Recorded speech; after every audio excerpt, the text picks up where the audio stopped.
Isn't trendy, it's eternal, positioning Israel doctrine as timeless and unshakable. I don't follow the crowd, I follow the covenant. Separates the movement from popular culture. The streets talk, I correct them. Asserts authority and credibility in debates. Israel doctrine, where facts cut deeper than feelings. Appeals to logic over emotion. If it's not scripture, it's just opinion. Keeps focus on the Bible as the foundation. I'm not here to be liked, I'm here to be right. Bold, confident tone that builds respect. This isn't religion, this is restoration. Shifts the brand from dogma to revival of truth. Peace, everyone. How you doing? Welcome to Israel Doctrines Google Hangout.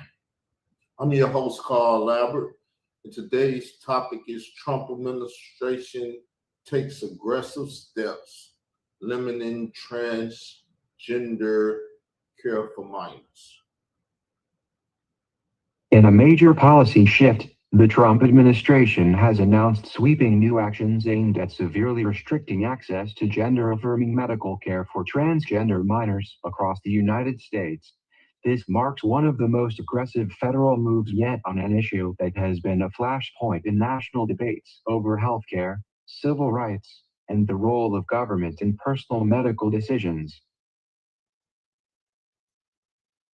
What the administration proposed. The Department of Health and Human Services, HHS, led by Secretary Robert F. Kennedy Jr., unveiled regulatory proposals that would bar facilities offering gender-affirming care to minors from receiving federal Medicare or Medicaid funds.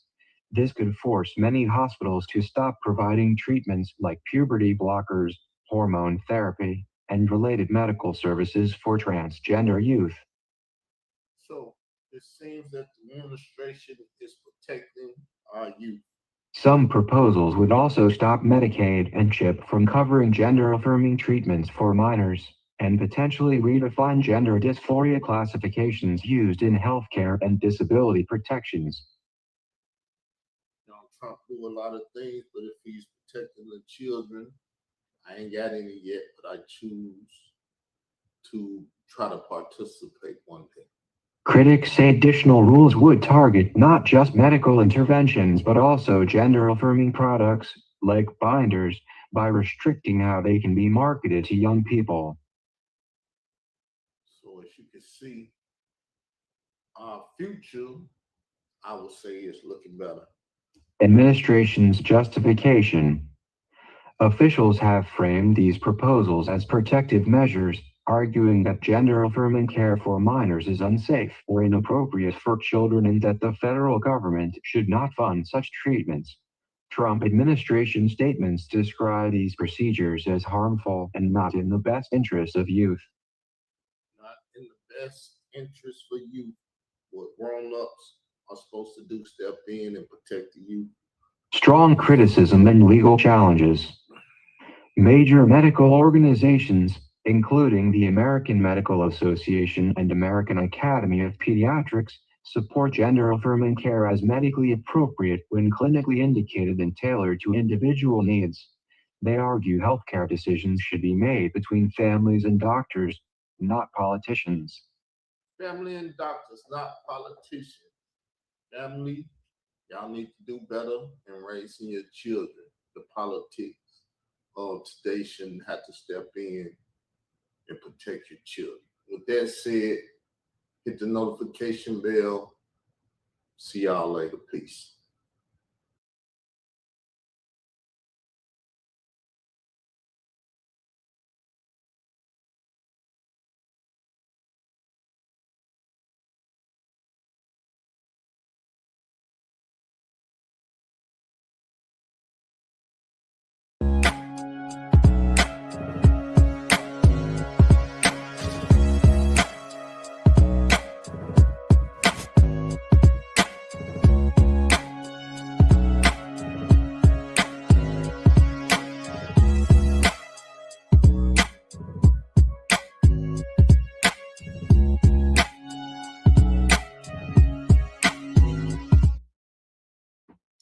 Peace, everyone. How y'all doing? Welcome to Foundational Israelite Black American YouTube channel hosted by Israel Doctrine, who claims to be a foundational Israelite Black American. Yes, we do listen to the news here. We do deal with it, not more than leading courts funding it, dollar skills. So we're gonna call him up and we're gonna talk about this Donald Trump declaring April the 2nd, Independence Day. So we're gonna have Dollar on the line soon. We're gonna have him speak on the matter.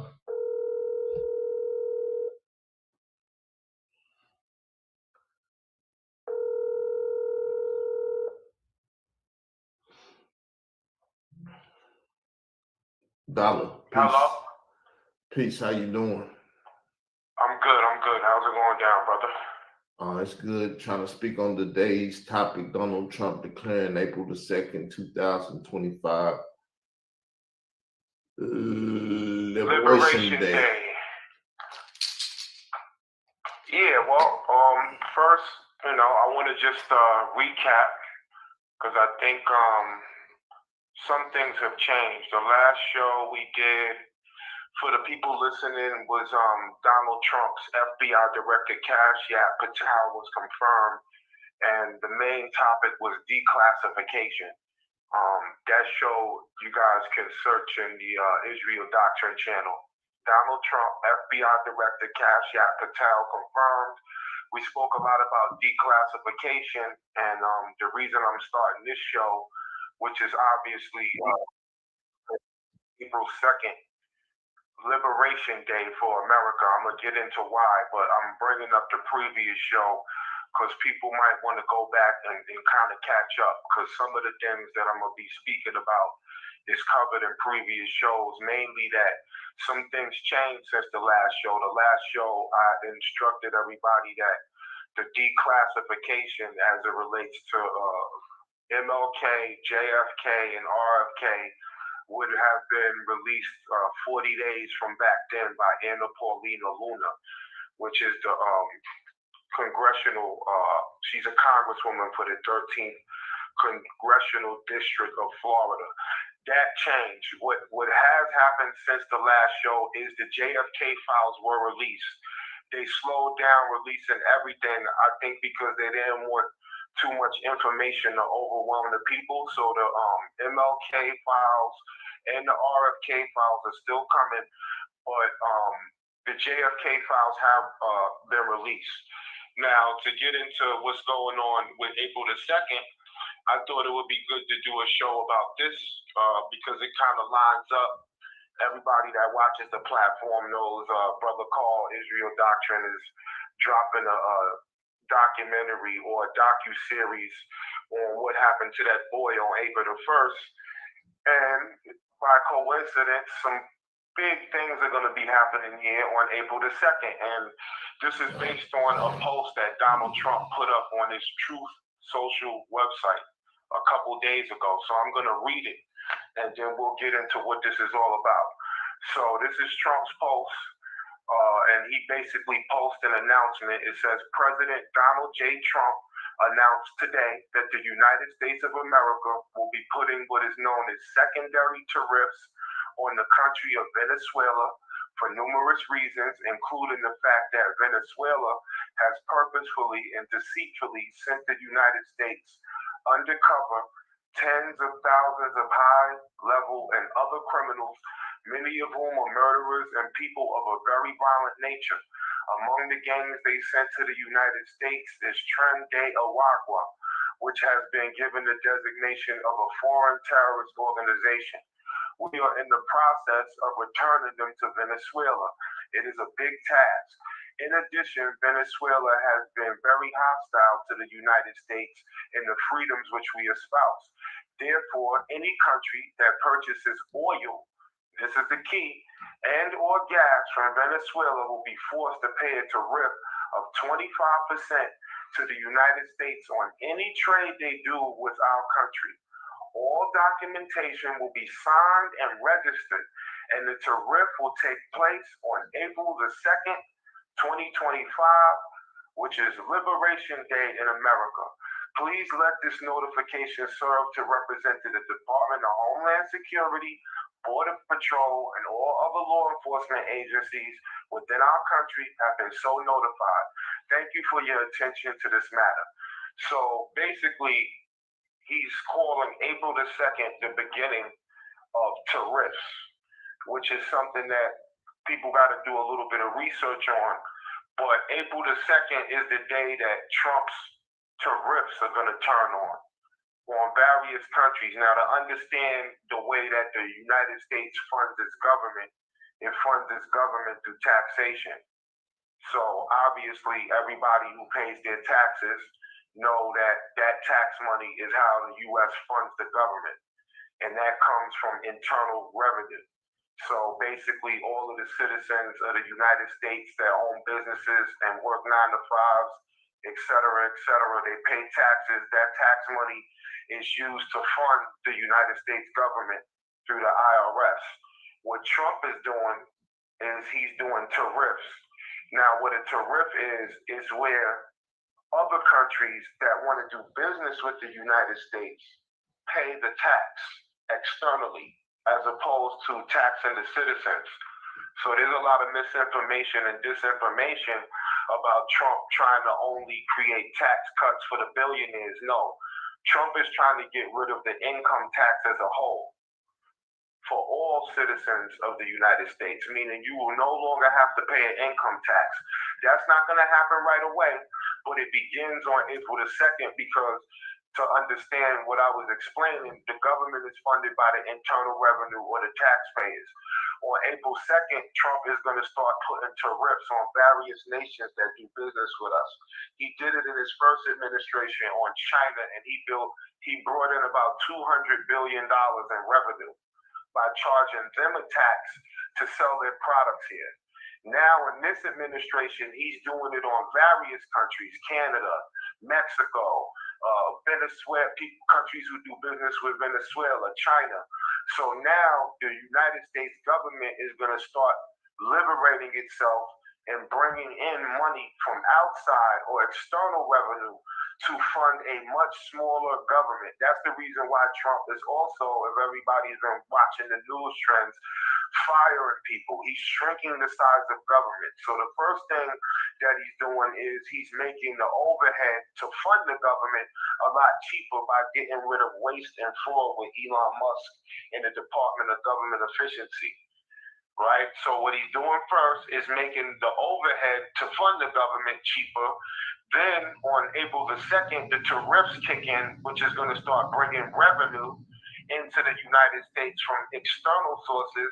That's going to fund the smaller government, and ultimately he wants to get rid of the IRS and get rid of the income tax and have the external money paid for funding the government. No longer will we have to work 9 to 5s and labor and pay an income tax on our labor.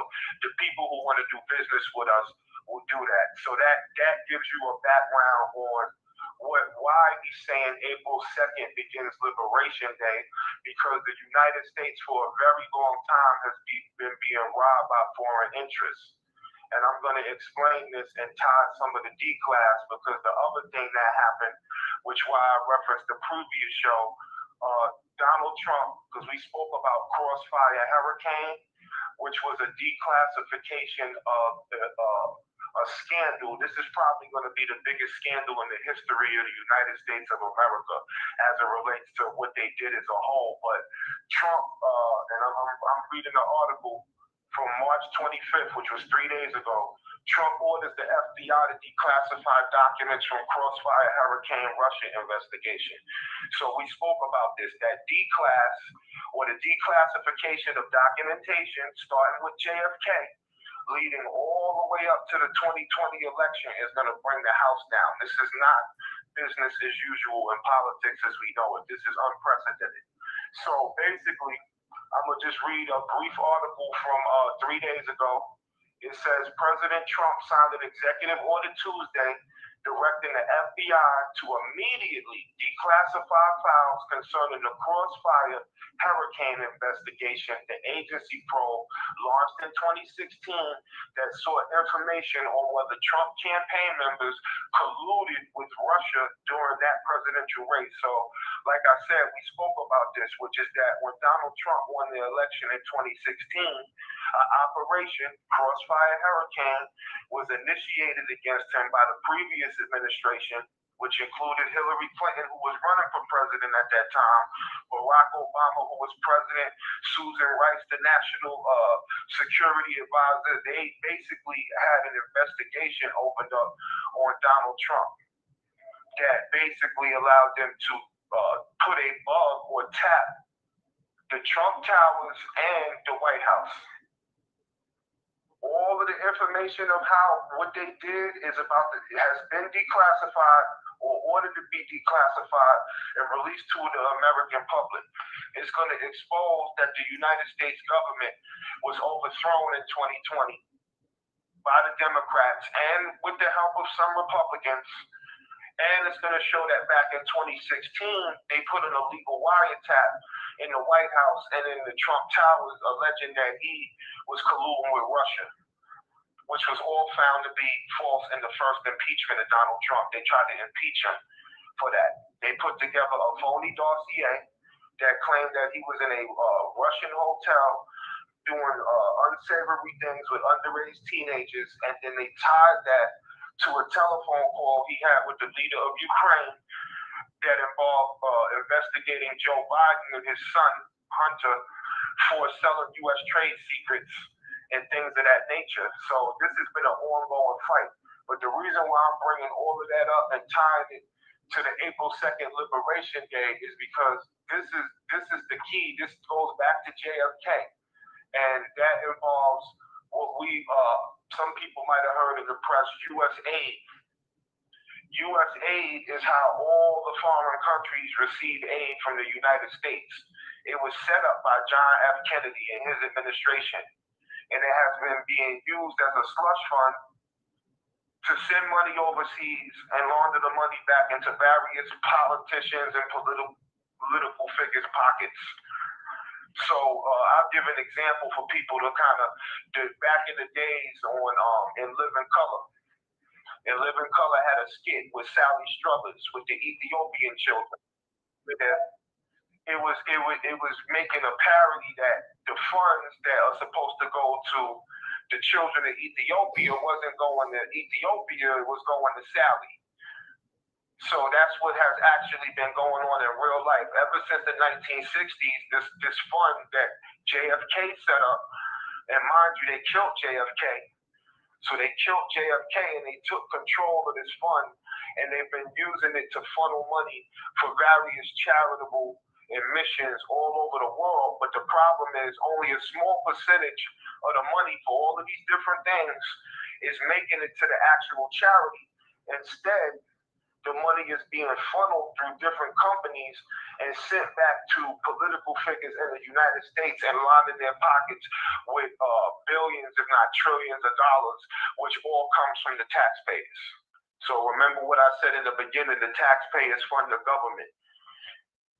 So all of the taxpayers that fund the government in the House and the Senators, they have the power of the purse over where that money goes. All of these situations and systems have been set up since the 1960s, in the very least. It's been going on before then, but they're starting with JFK. JFK into RFK into MLK is going to create a narrative and show what they did in the 2020 election, which is pivotal because one of the biggest things that I caught that came out in the actual releasing of the JFK files is something that I want everybody to research. It's going to line up what they did in 2020 here as it related to the COVID. And what I want y'all to look up is Operation Mongoose.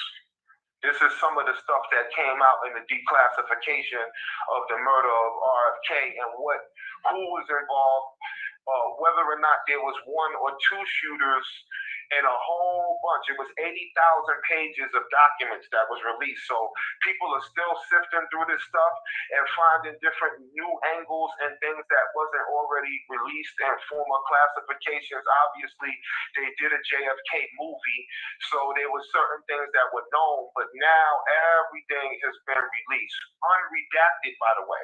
They haven't put any black lines through any of the documentation that was released. This is a full unredacted release of the JFK files, over 80,000 documents. Now, back to my thing, I'll give you guys a little background. Operation Mongoose was designed to do what the Bay of Pigs invasion failed to do, remove the communist Castro regime from power in Cuba. So Operation Mongoose, when you research it, it involved them doing a bunch of things. But you know what? One thing that they did that lines up with 2020, they used biological warfare or bioweapons. So what's going to be what's about to happen is that it's going to show that the coronavirus that leaked out of that lab was a CIA operation to overthrow the president of the United States, the same way they did with John F. Kennedy. Same players or modern players that was doing what they did to overthrow the United States government back with JFK, did the same thing with Donald Trump, leading all the way to the 2 assassination attempts. They tried to actually assassinate him like they did JFK. But the key is in the JFK files, it shows that they used Operation Mongoose, which was a bunch of moves to overthrow government. Now, anybody that is from here in the United States knows that our country has been in the business, sadly, of overthrowing governments all over the world. So when you look at Libya with Fidel Castro, we have mastered the art of infiltrating countries and manipulating their people in politics and overthrowing governments. This has been going on since as far back as the 1960s. Before that, but just to keep everything relative, the JFK files sets the tone because it shows how the federal agencies and all of the government operated to overthrow the government here in the United States by assassinating JFK.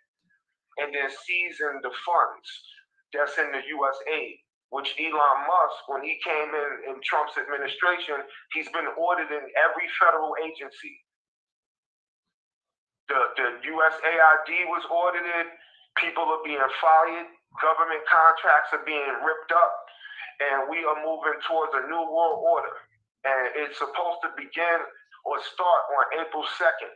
Because April 2nd begins the actual tariffs or countries having to pay the U.S. to do business with us, and as opposed to everything in reverse.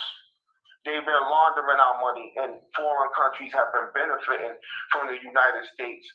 Canada, some of our allies, NATO, all of them have been benefiting from all of our taxpayer dollars. If you were a U.S. citizen, you have a taxpayer or a straw man that pays taxes, and all of that money all throughout our lives has been being funneled to benefit foreign countries and even create things to kill us. Because when you look at the release of the COVID and then the bioweapon, I'm calling it a biological weapon. The vaccine was a biological weapon. I can say this personally because I have relatives that had side effects from that vaccine. One of them died of a massive heart attack. The other one had Bell's palsy. So if you're somebody that got that vaccine and you have Bell's palsy, which is basically a blood clot on your brain, or you have relatives that died of heart attacks suddenly, that's because of the biological weapon known as the actual vaccine. All of that stuff is in the D class that's coming out here. It's going to bring the house down. It's going to shock the world because it's going to show that the Democratic Party, along with some Republicans, conspired not only to overthrow Trump's presidency all from 2016 to 2020, but they released a biological weapon that affected just about everybody in the globe. Then followed it up with another biological weapon, which was the shot and it killed people all over the globe, and all so that they could steal the U.S. presidential election. And when I say that, how did they do that? Because the COVID allowed every state to change their laws and not have mail-in voting. So what everybody has to understand is called election day, right? Well, the election of 2020 was election weeks because something was going on that never happened in history, which is that election day, because of the COVID, allowed for people to do mail-in and not in person, and they were able to flood the system with mail-in ballots and overthrow Trump actually winning the 2020 election, as well as hack the computers. We spoke about that in the other show, but I'm bringing the people up to speed. The 2020 election was stolen. That's why Trump never said that he concedes that election, because he has all of, now that he's back in the White House, he definitely has all the power with the declassification to show the American people transparency of everything that's been going on.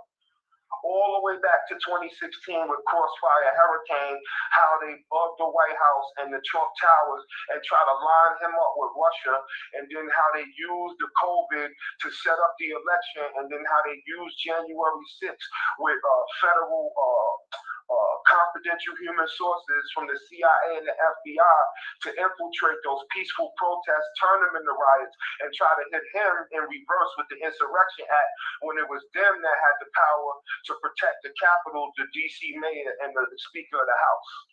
So Trump has all of the information and documentation to prove his case. He has all of the executive powers now that the people voted him back into office.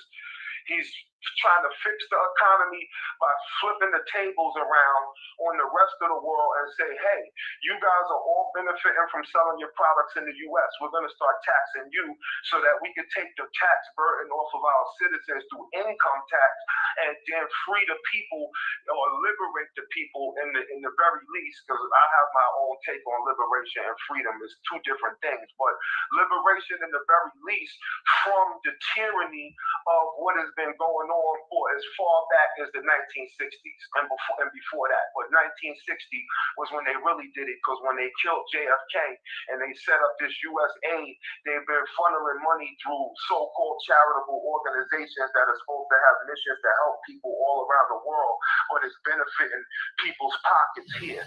And while all of the general population has been suffering with the inflation caused by all of this. Ciao, USA. All right, so this is not a game. This is real. Arrests are coming. They are going to be arresting people.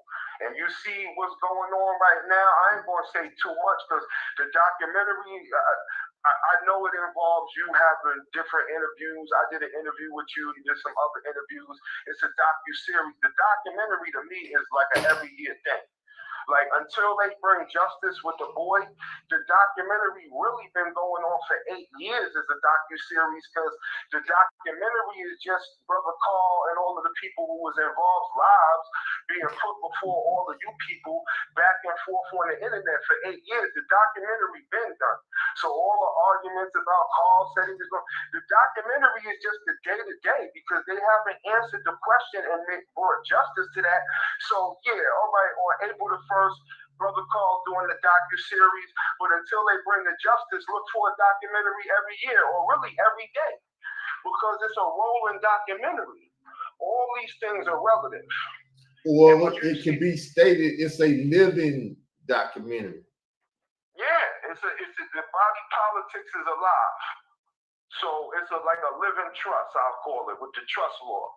You can't, when I look at the state of hip hop, right, and I see that guys like Hassan Campbell are still on this internet, and then I look at what's going on with the informant culture and everything that's been going on.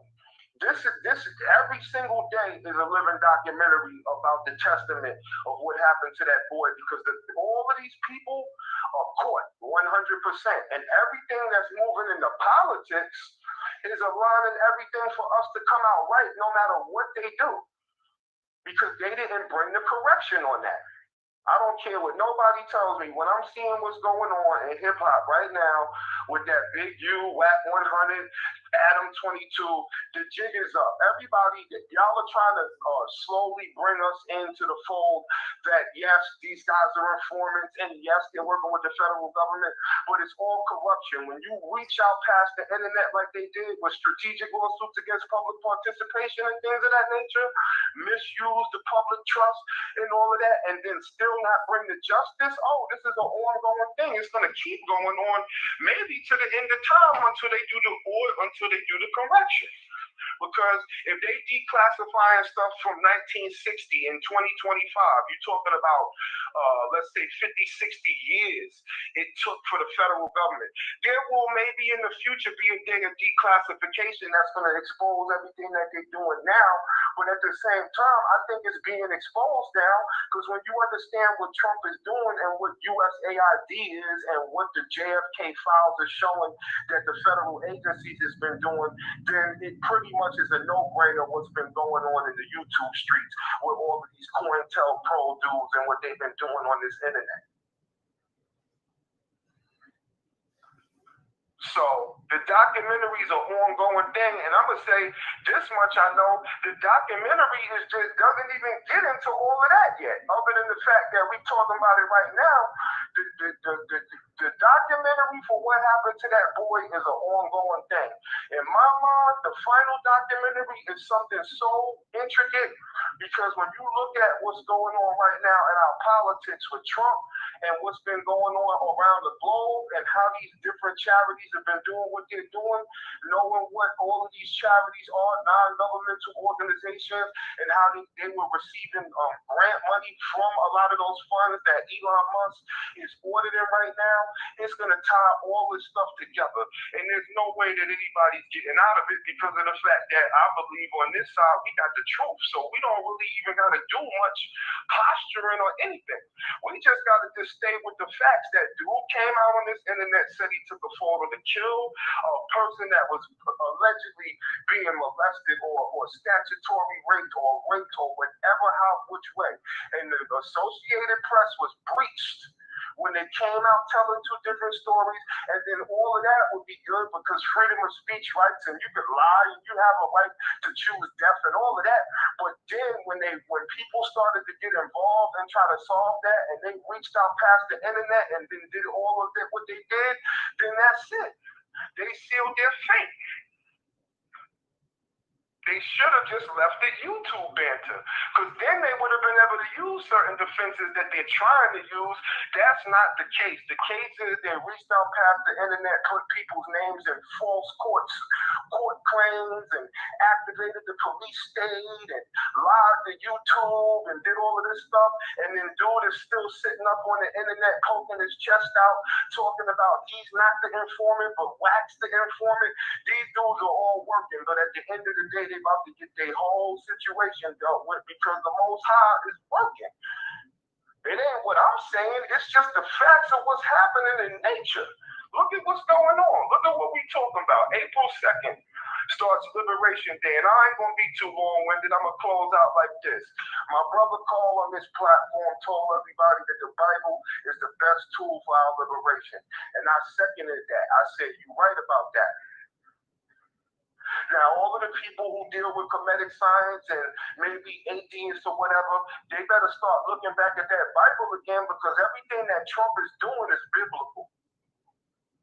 He had them sign the Abraham Accords where he's trying to bring peace between the Abrahamic Brotherhood, i.e. Morocco, the United Arab Emirates, and Israel, where the deep state or the Democrats and the few Republicans, they want war.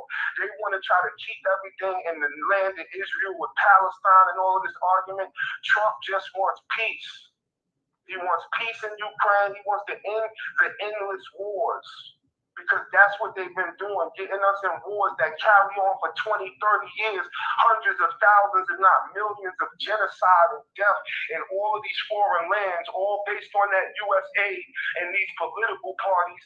And Trump is here to clean it all up, and he's got a military and a civilian alliance to do it because the people voted him into office. He's a duly elected president. So sad to say, all the Democrats that's licking their wounds and making all these fake narratives, you guys are the minority now. The people decided, even if a small majority voted for Trump, a majority of the people voted for Trump, they mandated him to clean up the government, to close the borders, to get all of this stuff in order. And if you're on the other side, you're just in an echo chamber talking to yourselves, because there's nothing you can do about this. The people have spoken. The people have spoken against the transgender agenda with the children. They spoke against the P. They don't want this stuff. It's just a small minority of people trying to enforce their will on everybody. And when they did that, they got the resistance, and here we are. And we told them, as it related to what happened to the boy movement, that playing around with that P inside of this LGBTQ was going to be the end of them, and we're not wrong. Because you can't play around with this stuff. And then you're trying to charge people and make up narratives about them, chase behind them, come up with false stories just so you can try to discredit them, because they know that they saw the little alien y'all was hiding. Y'all was trying to hide the alien. We saw it. So that's it, man. Like I said, April 2nd is supposed to begin. Now, let me say this, too, because some people might try to jump out quick and be like, April 2nd does not mean the U.S. economy is not going to go through a little bit of turbulence before everything that Trump is doing kicks on. It just begins where the United States government will begin to receive intake or external revenue from countries that are doing business with us, that is going to, and I'll give like the end game on this, that's going to lead into a bill that's going to be signed on the House and Senate floor. And then Trump's true economy is going to activate. And they don't want to see that, because they want to keep us paying the taxes. The foreigners definitely don't want to see them have to pay to do business here. So this is a work in progress. We are currently at war with various countries. It's not, World War III hasn't fully been declared, but we're right on the precipice of World War III, because they do not want to see the liberation of the people of this country. And that lines right up with the liberation of the Israelites, because they want to keep everybody in bondage, and they want to keep everybody under the system the way it is been. People don't generally like change. I don't even like change too much, so I get it.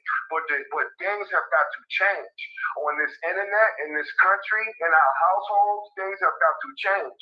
The mindset of the people, all of this mess, all the Democrats and people who are Democrats, come away from your captive. Y'all look like y'all got Stockholm syndrome.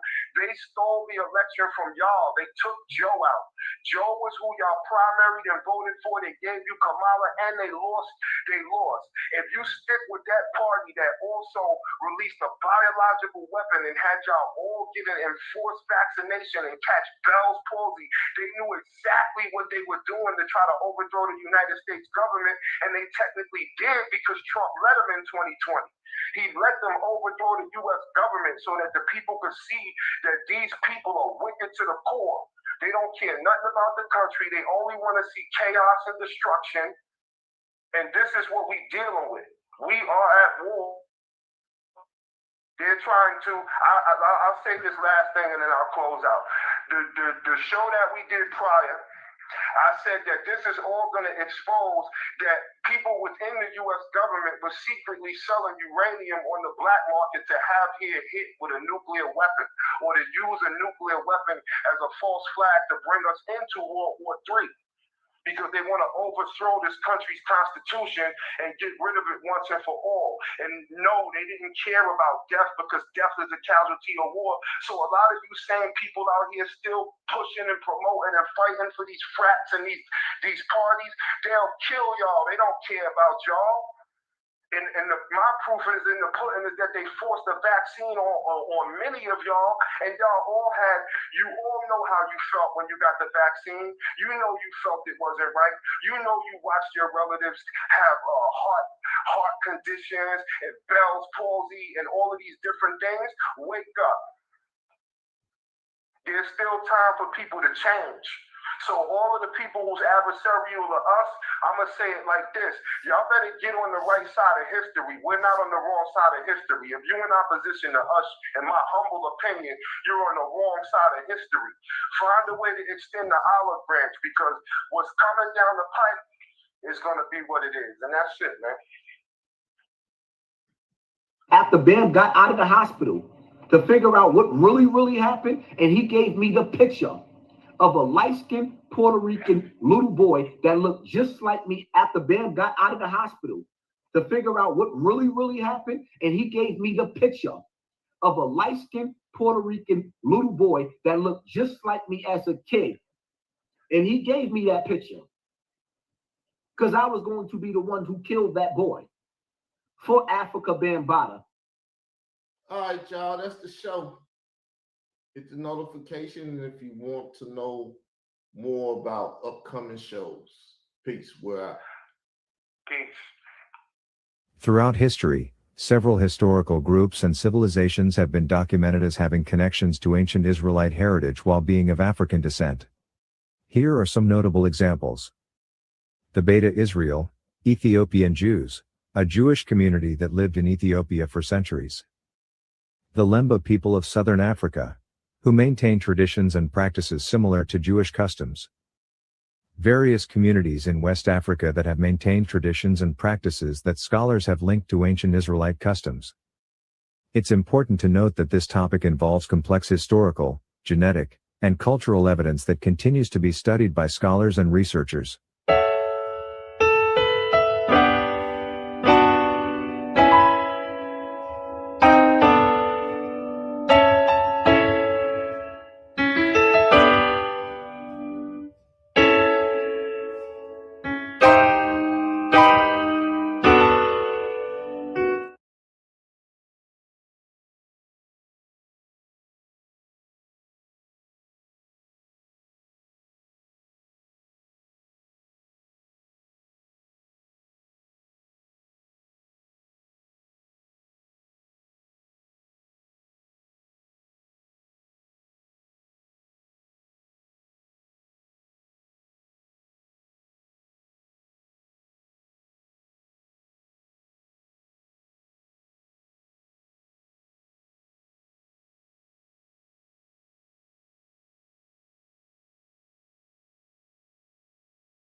About as it relates to the biggest military sting operation.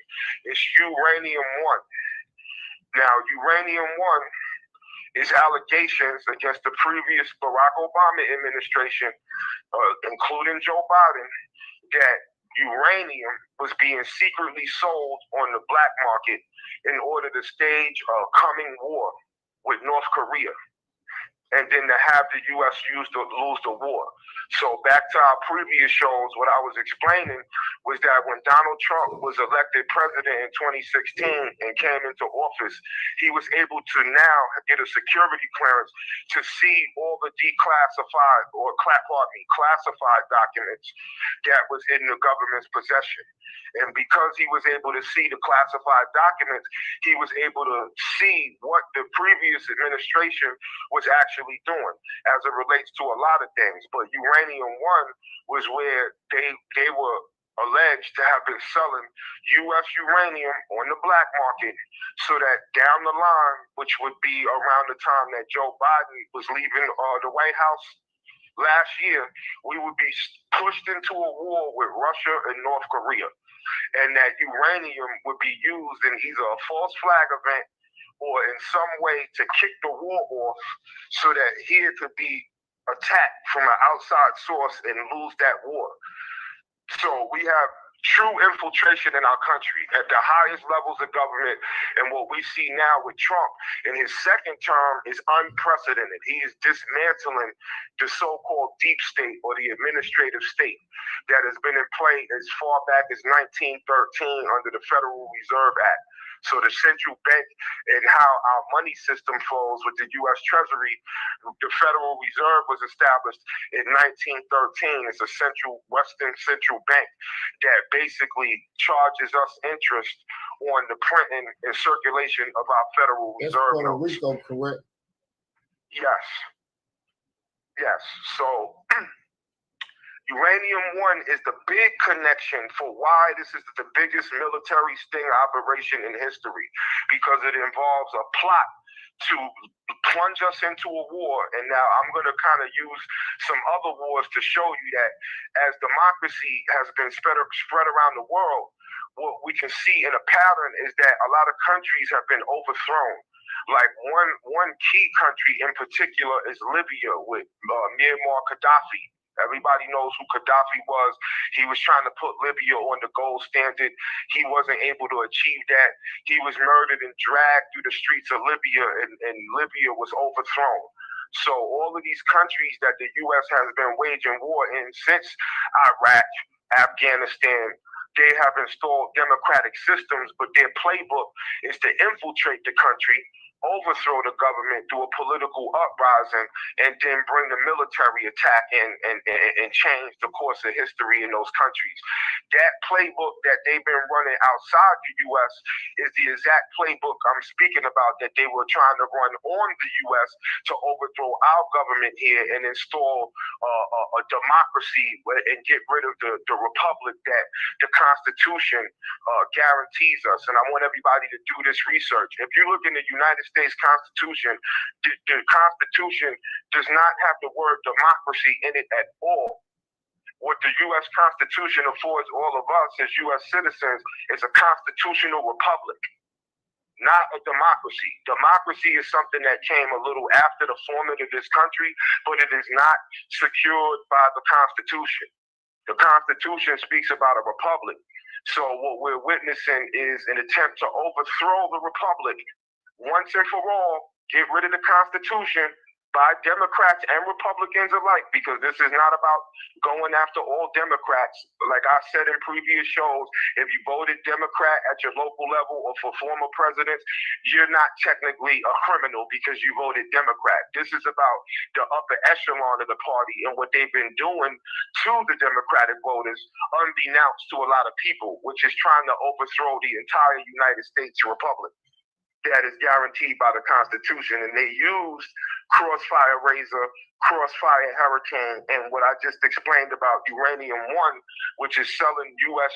uranium on the black market. And obviously, let me add this, now under the new Trump administration, they're investigating the flow of money in every agency in the federal government. The biggest news story is that they disfunded USAID.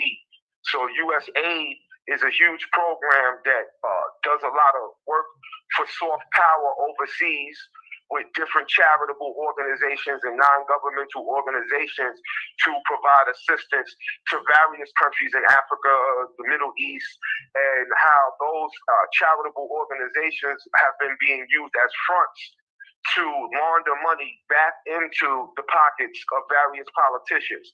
They use the charity overseas.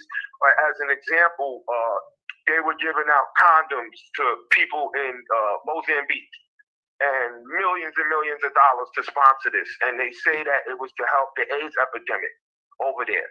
But now what they're finding in their audits is that, let's say you got $1 billion flowing into that specific program, only a small portion is being used for the actual program, but the money is somehow being siphoned back into the United States and going into key Congress and senators' bank accounts. So they've been laundering U.S. taxpayer dollars using all of these different entities and government organizations and non-governmental organizations in a transactional scheme to money launder. So a lot of these things are being financed, obviously, because people incentivize these things through money, and it's being done through not only fraud and misrepresentation of the American people, but also theft, because they're sticking it back into their private bank accounts, right? So I don't want to get too deep on that, but that's just something I had to explain. Now, another thing, major thing, and this is going to line back up with this platform, is what actually happened on January 6th, meaning that January 6th, everybody know, was a protest to try to return the votes back to the states as it related to the 2020 election and whether or not there was fraud and various things going on with that election. And it didn't work out. There was the peaceful protest was kicked up into what they call a violent insurrection. I think I explained that they don't have the right to call anything an insurrection because the power vested in the executive branch and the president, the sitting president, is the only one that can truly call an insurrection. An insurrection is where some people come together to try to overthrow the sitting president. At the time of January 6th, Joe Biden's presidential election had not yet been confirmed or certified. So Trump was the one who was in power when the riots kicked off at the Capitol, stopping the actual certification. So nobody had the power to call an insurrection but President Trump. And that's what he actually did. A lot of people are going to find that out real soon now that Cash is in, because like I was saying, the FBI has already admitted that they have various confidential human sources on the Capitol grounds on January 6th. We spoke about this in a previous show, but I got to bring it up because it's going to bridge home. You guys can look at Ray Epps. Ray Epps is one of the key culprits that the Republican Party and a lot of people that were rallying there for Trump make the claims that he was one of the key confidential human sources that kicked off those riots. And it was recorded on camera the day before the actual January 6th protest. Ray Epps was moving around the crowds of people that were gathering at the Capitol, preparing for January 6th, telling them we got to storm the Capitol.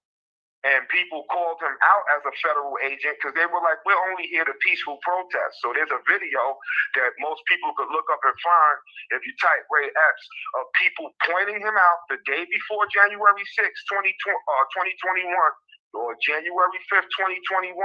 He was in the crowds of people that was gathering at the Capitol, going around telling people tomorrow we got to storm the U.S. Capitol. And people was telling him, you're a federal agent. Go ahead. You saying something? No, you got it. My bad. Yeah, so people were pointing out Ray Epps on January 5th as a federal agent trying to incite a riot, and that they weren't there to do that. They were there to peacefully protest, and that was it. Now, this all came out after January 6th, that Ray Epps is, in fact, a confidential human source for the FBI, and there were various other confidential human sources in the crowd. And on the very day of January 6th, there's also video of Ray Epps at the front of the Capitol telling people to storm the Capitol.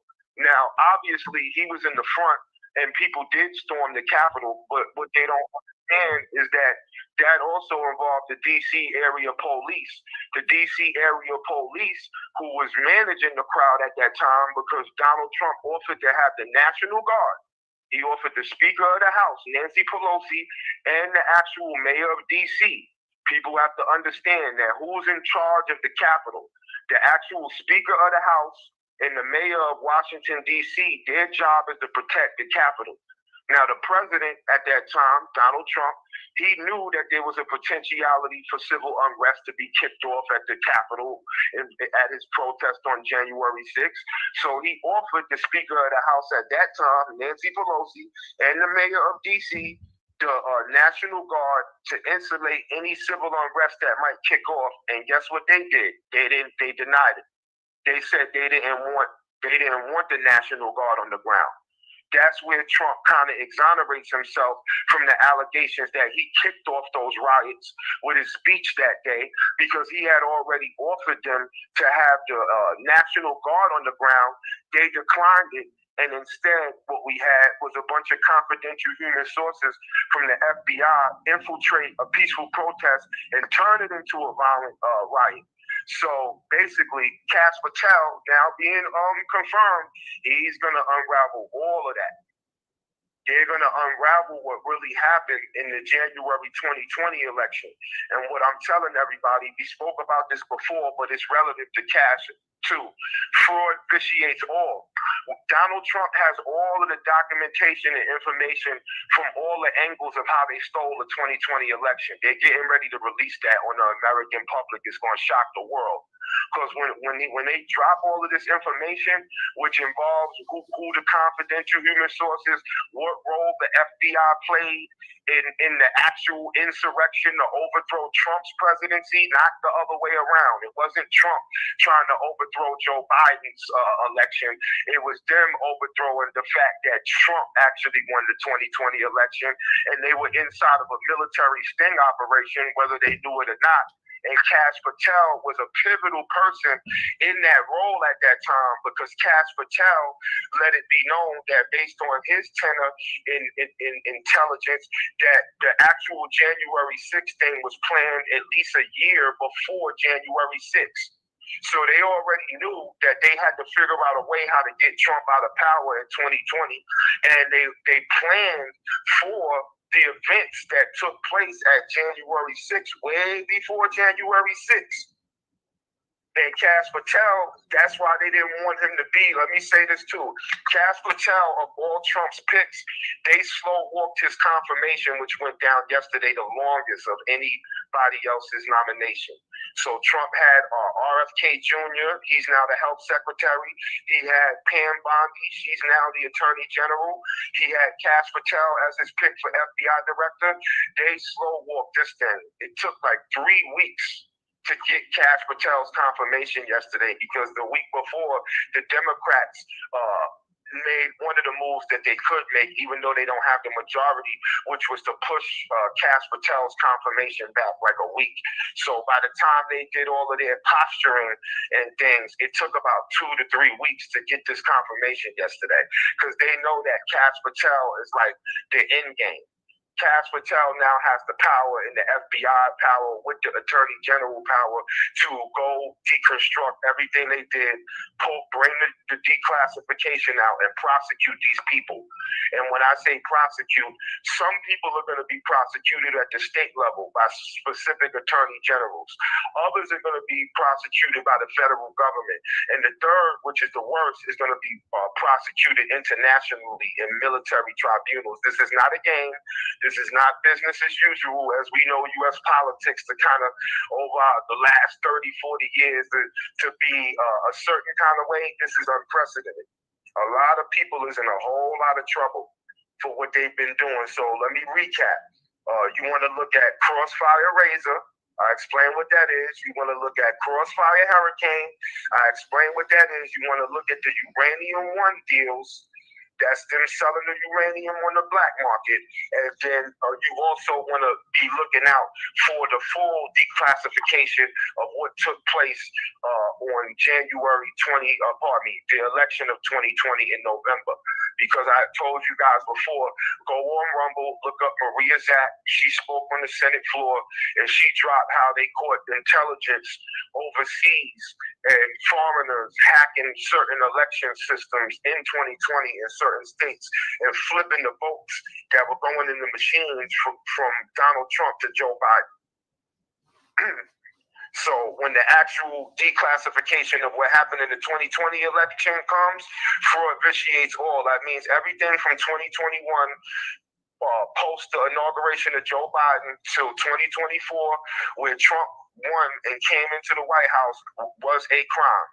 All the bills, all the laws, and that includes the COVID, because Joe Biden was the one that mandated mandatory vaccines for everybody. And then the other thing that's coming out in the D class as well is what went on with Anthony Fauci in the National Institute of Health and Virology, which involves the actual leaking of the gain-of-function research known as the corona bat virus from a lab in Wuhan, China, and how it spread around the world and led us into having to have a vaccine. And then how, like I said, that vaccine was mandated under Joe Biden and forced on the American people. If you worked in the medical field or if you worked in the elementary schools around the children, you had to get the vaccine or you were fired and lost your job. That has already now been debunked to have been unconstitutional. But it had to go all the way to the Supreme Court. So they've been doing this tactic. I would say the Democrats mainly have been using this tactic where, as it relates to Joe Biden back when he was in office, using the executive branch of the government to bypass the courts. And what that does is people got to bring their cases, bring it to the federal circuit, to the appeals, and then to the Supreme Court to get the ruling. So by the time that the Supreme Court initially ruled that the vaccine mandate was unconstitutional, the damage was already done because more than half the country had got the vaccine, and that was it. And the vaccine, in my humble opinion, was a biological weapon created to do population control. So everybody that kind of sides with the medical field and what they were doing and they were trying to save lives, that whole vaccine has caused countless deaths. And that information is also coming out. So I'm not saying anything conspiratorial. People were getting what is known as myocarditis, which is blood clots on various vital organs, massive heart attacks, athletes dropping on the field all over the world, young people that got the shot. Playing a basketball game, massive heart attack. Playing soccer, massive heart attack. So if you have any relatives that died of heart attacks or had diabetes and got the vaccine, and 9 out of 10 times the vaccine is what killed them off. And that's going to all come out as it relates to Dr. Fauci and what the Democrats and some Republicans were doing to overthrow the presidency of 2020, because they had to drop a biological weapon, which then allowed them to change the laws in all the states to have mail-in voting and not in-person voting. And that's where they used the ballots to overthrow Trump's presidential election in 2020, as well as other systems, like I was saying, which was hacking certain election systems, and they got caught by Space Force, which is an arm of the United States Air Force, extension by Donald Trump. He created the new agency, Space Force, and we joked about it, Star Wars. So Space Force's job is to deal in satellite warfare for missile interceptions and things of that nature, as well as intelligence gathering. They were able to intercept where the actual hacks were coming from. So Trump's been had all that information is back in 2020. That's why they were chasing him and raided Mar-a-Lago, claiming that he stole classified documents because he declassed the documents. And that's going to go back. So I stay on topic. When he declassified all of these documents, Cash Patel was in the room. That's why they've been attacking Cash, and they want him to be the FBI director, because he knows that Trump actually declassified this stuff. And I explained to the people, when something is declassified by the U.S. president, it takes 5 years for it to be available to the public. These are the things, I guess, they put in play so that the things that are declassed, if they got to put it back in classification, it doesn't just drop right away. So back in 2020, Trump declassed these documents. Guess where we at, everybody? 2025. So 5 years later, we're in 2025 under the Gregorian calendar, and here we go. Declass is going to bring the house down. Declassification of documentations is going to gut the federal government as we know it. Like if you take a snapshot of the government today, when all of this stuff about the money laundering and all that they're working on comes out, certain senators and congressmen are going to be overthrown or primaried out of the actual House and the Senate. because there's a lot of corruption going on in this country. And it ties to all of these things. Uranium One, it ties to the COVID, it ties to the war in the Ukraine, it ties to the attempt or actual overthrow of the United States government of a duly elected president, Donald Trump, in 2020. They call another FBI by Carl Davis. That too. So what we're looking for here is transparency, because this is what they're selling the American people. Transparency has now returned to government, something that we've never seen in our lifetime at this magnitude. The government has been lying and covering up stuff as far back as JFK. Who was involved with that? When the JFK, RFK, MLK stuff drops, which I told y'all, go to Anna Paulina Lunas. She is the 13th Congresswoman of Florida. She's who they gave the declassification to. She put out a post a few days ago saying that the declass is coming in 45 days. They're not playing. This is all being done by the rule of law. So like it takes 5 years to declassify something. Once the 5 years is up, it takes like about 45 days for the final clearance. So we're talking about, I don't know exactly what day she posted that. It was a few days ago, either like 40 days or so. That is going to drop, and that's going to shake the world, because it's going to tie certain aspects of the federal government back then when they killed RFK, JFK, and MLK to the current players that's in the government and the stuff that they've been doing now. So this is big stuff. Kash Patel's nomination is huge, because if they're bringing transparency back to government, that's why I brought up January 6th and Ray Epps. There's a lot of confidential human sources that have been operating on these YouTube streets. Now, we know about some that are not confidential, that are former, but we know that those affiliations, like guys like Hassan Campbell, is questionable. There's a lot of dudes that are operating as confidential human sources on this internet, YouTube streets, and now that it has been proven to the American people that the government has been weaponized. Let me add this, because we spoke about this. This platform, Carl came up with the term Obamanomics to kind of mirror Reaganomics and his understanding of this information, that under Obamanomics or Barack Obama's tenure, he put into play certain things that legalized, not made it law, but legalized actual propaganda being used against the American people when he did the Smith-Mundt. And let me say this, S-M-I-T-H-M-U-N, I think M-U-N-C-T, Smith-Mundt. I might have spelled that wrong, but if you do the Google search, you can find out what that is. That is where the actual propaganda was weaponized against we, the American people, by Barack Obama, where the intelligence agencies that would do more of foreign things were inverted to now include the domestic.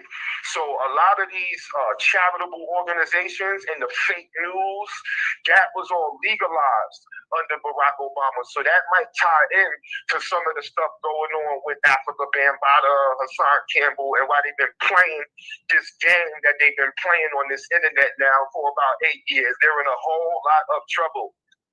You don't get to do these things, man. You can't. These are crimes against humanity that has taken place on the internet, because it goes beyond the internet, and it deals with strategic lawsuits against public participation, where they reach out past the internet, and then they pull you into court cases, and it causes all kind of injuries. They call that now lawfare. Like warfare is a thing called lawfare, where the courts are being misused and people are being dragged into court and having to pay hundreds of thousands and sometimes millions of dollars in attorney fees to fight fake cases that are being put against them. All because people don't want them to participate in the public with certain discourse that basically breaks up their racketeering schemes. Woo! You understand? Listen to one of them holler. You understand? This is what's going on. That's why I've been telling, when I was more active in what happened to the boy movement, I was warning them. I didn't even know all of this that I know now, but I knew that much, that this stuff that y'all are doing on this internet is gonna line up, and we're getting closer. because there's a new FBI director, and if the government is going to be transparent, we want to find out how many confidential human sources they got on YouTube that's doing what Ray Epps did, which is coming out here with stories and telling everybody to storm the Capitol, and then when the people come to peacefully protest, they get arrested.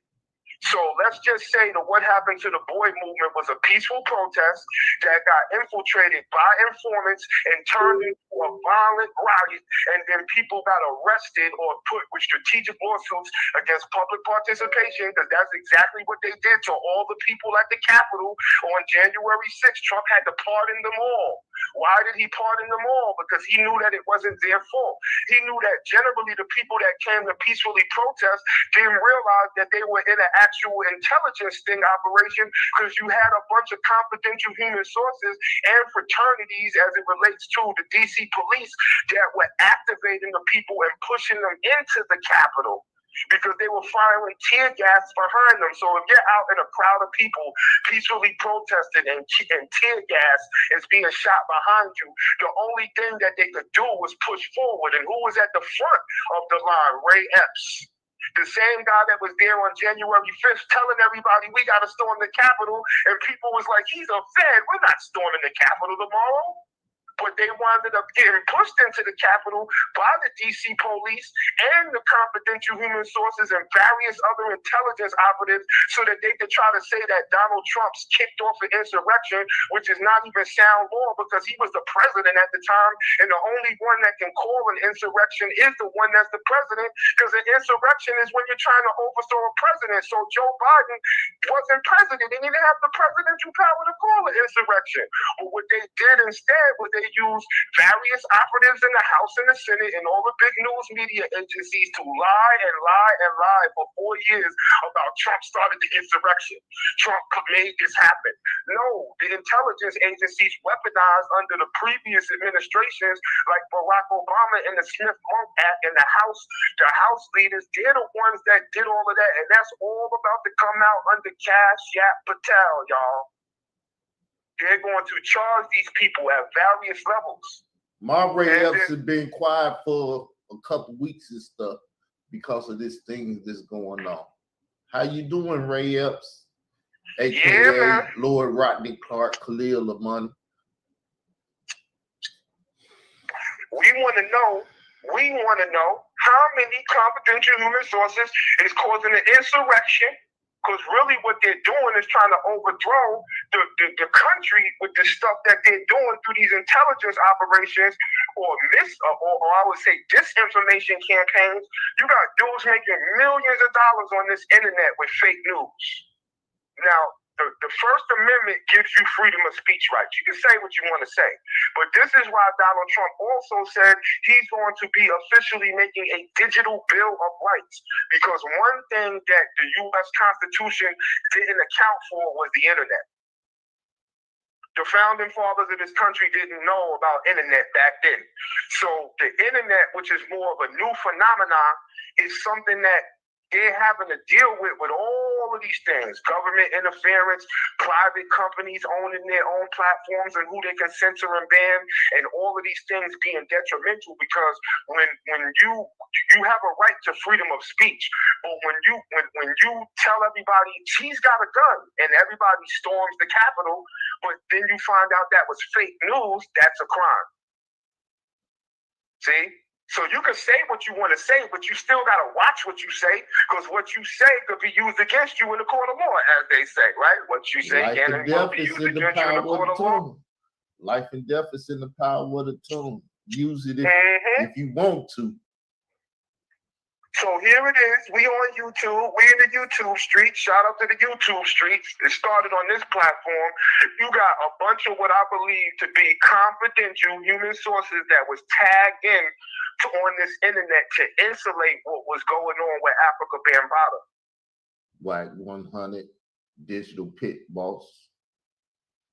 And now that the new FBI director is in and they're talking about transparency in government, we want to know what happened to the boy. Because y'all playing with the courts and stuff still to this day.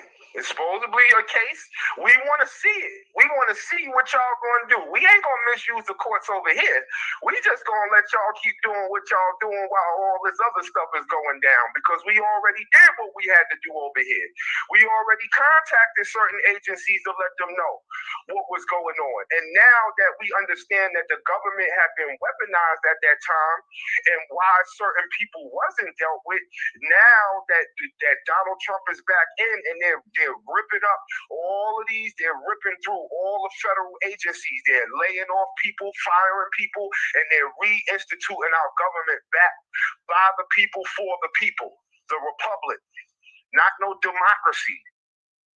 The government is supposed to be subordinate to us, the people. It is through a contract. The government is not supposed to be weaponized against the people. They're supposed to definitely deal with threats that are domestic, but not at the magnitude and the manner at which they have been doing what they've doing, I want to say, for over at least the last 8 to 12 years. And it ties into all of these charitable organizations and these non-governmental organizations, which is just another way to say international. It's called non-governmental organizations. So, Child USA, Marcy Hamilton. I'm still screaming your name too. But go ahead, my bad. Yeah, Zulu Nation is on 6 of the 7 continents of the world with different missions. That is a non-governmental organization, i.e. an international charity. And then how it fits into these domestic charities. And then people is getting awards and stuff, being told that they're the greatest guy to ever expose, and they got an award from a charitable organization, hint, hint. And then you're out here getting donations and you're moving this fake news. And then all of that is just what you would call process crimes. Like racketeering and money, that's one thing. But when it ties into contract killings, reaching out past the internet and physically harming people, now you're in a whole different realm. And that's exactly what they did as it related to your platform, brother. They reached out past the internet, had you going up and down highways to court, putting people's name in court cases and stuff that were false statements being made to the government based on public participation in what initially was them coming and asking the public to participate. See the Ray Epps connection? All day. So they come out here, they scream, the sky is falling, molestation is going on. We need everybody to rally. And the other thing that they were doing too, they were trying to incite vigilante justice, because they were trying to have people do something to Bambaataa when he hasn't been actually charged officially and convicted on none of the stuff that they said he did. They was just using public opinion to say he did all of that and that he needs to be dealt with somebody in hopes that somebody would take vigilante justice when they could have took this to the federal courts and charged them people criminally and vetted this properly. They were using grifting, because now the guy that came out on YouTube is a millionaire and a social influencer playing in these YouTube streets still to this day. We told y'all to get that dude off this internet, because the things that he did as it related to threats on minor children and all of that, with the feds coming and all of that, was way out of bounds. Then he doubled down on death threats and bomb threats. That was actual domestic terrorism live on YouTube. And if you want to just say, oh, he was just saying that, no, his conglomerate reached out past the internet on some ET stuff and they touched people. See? That's where you messed up. You should have just left it YouTube banter. It was just YouTube banter. So you should have just let dudes rock and say what they want, but they couldn't allow that because they were running an operation. And then you don't want to share the funds. You try to cut the guy out. They got the information that goes against y'all. You need a positive and a negative. Y'all do not know how to create a charge tool. Y'all tried to cut me out. I agree with that. But you know what? I'm going to also say, in a way, that was the greatest thing that could happen, because being that you didn't generate no huge sums of money, they can't falsely charge you with no RICO. Because that's what the RICO is really all about. When you're RICO, racketeering, influence, corrupt organization. When you're organized, you have influence, you're corrupt, and you're running rackets, you're bringing in big portions of money, and that would be the YouTube dollars through AdSense that dudes is making on these different platforms while they're up here pushing this fake news. And then because people are coming out against them, they're killing people too, or doing contract killings. Global gangsters. This is not a game. There's a case right now, I'm going to say this. There's a case right now where, and this is just allegations against Jay-Z for doing just that same thing. They just launched the case a couple days ago where they're charging a conglomerate of corporations with sex trafficking, drug trafficking, and contract killings. It's all in the paperwork in the federal courts. Now, that's just allegations. It's an ongoing case, but it gives you an insight into how they're using these corporations, these shell companies, these charities, these non-governmental organizations to launder the American taxpayer dollars and transactional schemes, and how they're killing people and leaving a trail of tears along the way. And it lines right up with the very veracity of what they came when they claimed that Africa Bambaataa was an international child predator and been molesting children for 40 years from Bronx River housing projects to Brazil to the UK. And then recently I saw them with some French dude claiming that Bam did something to him, a French guy.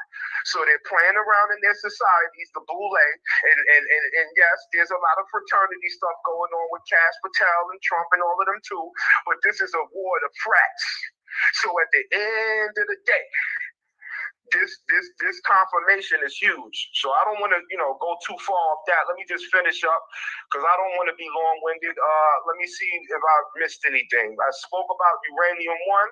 I spoke about Crossfire Hurricane, Crossfire Razor, January 6th, and the COVID with Dr. Fauci. These are all things that are going to come out in declassification, and JFK, RFK, MLK will be released in about 40 some odd days by Anna Paulina Luna. And it's going to tie things together that we see going on in the current with the FBI, the CIA, and all of these different agencies, and how even before Barack Obama, they were weaponized against us. I would say that the true, absolute weaponization of these agencies started back after they killed JFK, but kicked up again at the high level after 9/11, after they hit the Twin Towers. And then George Bush combined the intelligence agencies. So this is not just one president. This is not just one political party. It involves Republicans and Democrats, but mainly the Democratic Party, because as I explained before, the Republicans that worked with the Democrats on a lot of this stuff have been properly termed rhinos, Republican in name only. They're not doing true Republican things. They're really Democrats. Peace right quick. We got 3 minutes to the hour. If you can wrap it up. Yeah, we can wrap it up because we got more shows to do as this stuff comes out. I think I covered enough. People, like I said, do your research, lock in, because, man, the sparks are going to fly. They're getting ready to start. So this is hip-hop news, y'all. We're hip-hoppers. He's a rapper. I'm a rapper producer. He's a rapper producer and everything. It's hip-hop. Documentary coming out on April the 1st. It's all for them. Khalil the Money did it for Layla Wills, Troy Star Terrain, and Africa Bambaataa, and Marcy Hamilton. And that's it, man. At the end of the day, man, peace to the audience, peace to you. And I hope they get it right. They better get it right. And that's it, bro. I'm going to say peace, man. All right. Peace. Love. Throughout history, several historical groups and civilizations have been documented as having connections to ancient Israelite heritage while being of African descent. Here are some notable examples. The Beta Israel, Ethiopian Jews, a Jewish community that lived in Ethiopia for centuries. The Lemba people of southern Africa, who maintain traditions and practices similar to Jewish customs. Various communities in West Africa that have maintained traditions and practices that scholars have linked to ancient Israelite customs. It's important to note that this topic involves complex historical, genetic, and cultural evidence that continues to be studied by scholars and researchers.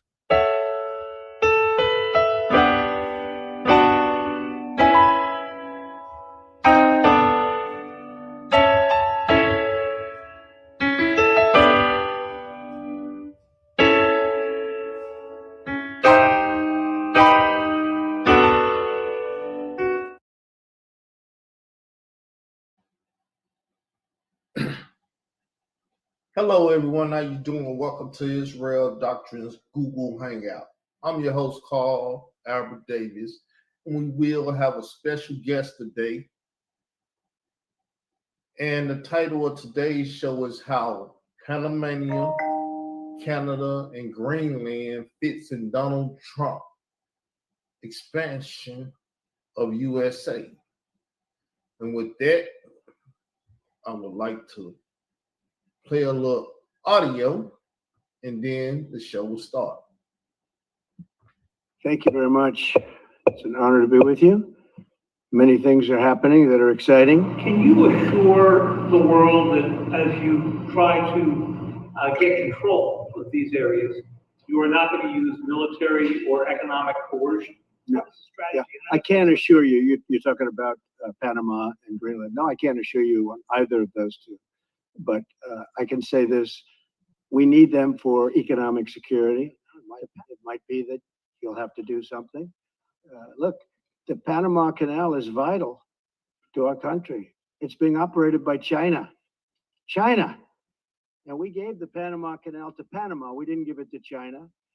And they've abused it. They've abused that gift. It should have never been made, by the way. Giving the Panama Canal is why Jimmy Carter lost the election, in my opinion. Your position is clear, but have you directed your staff to take specific actions to draw plans?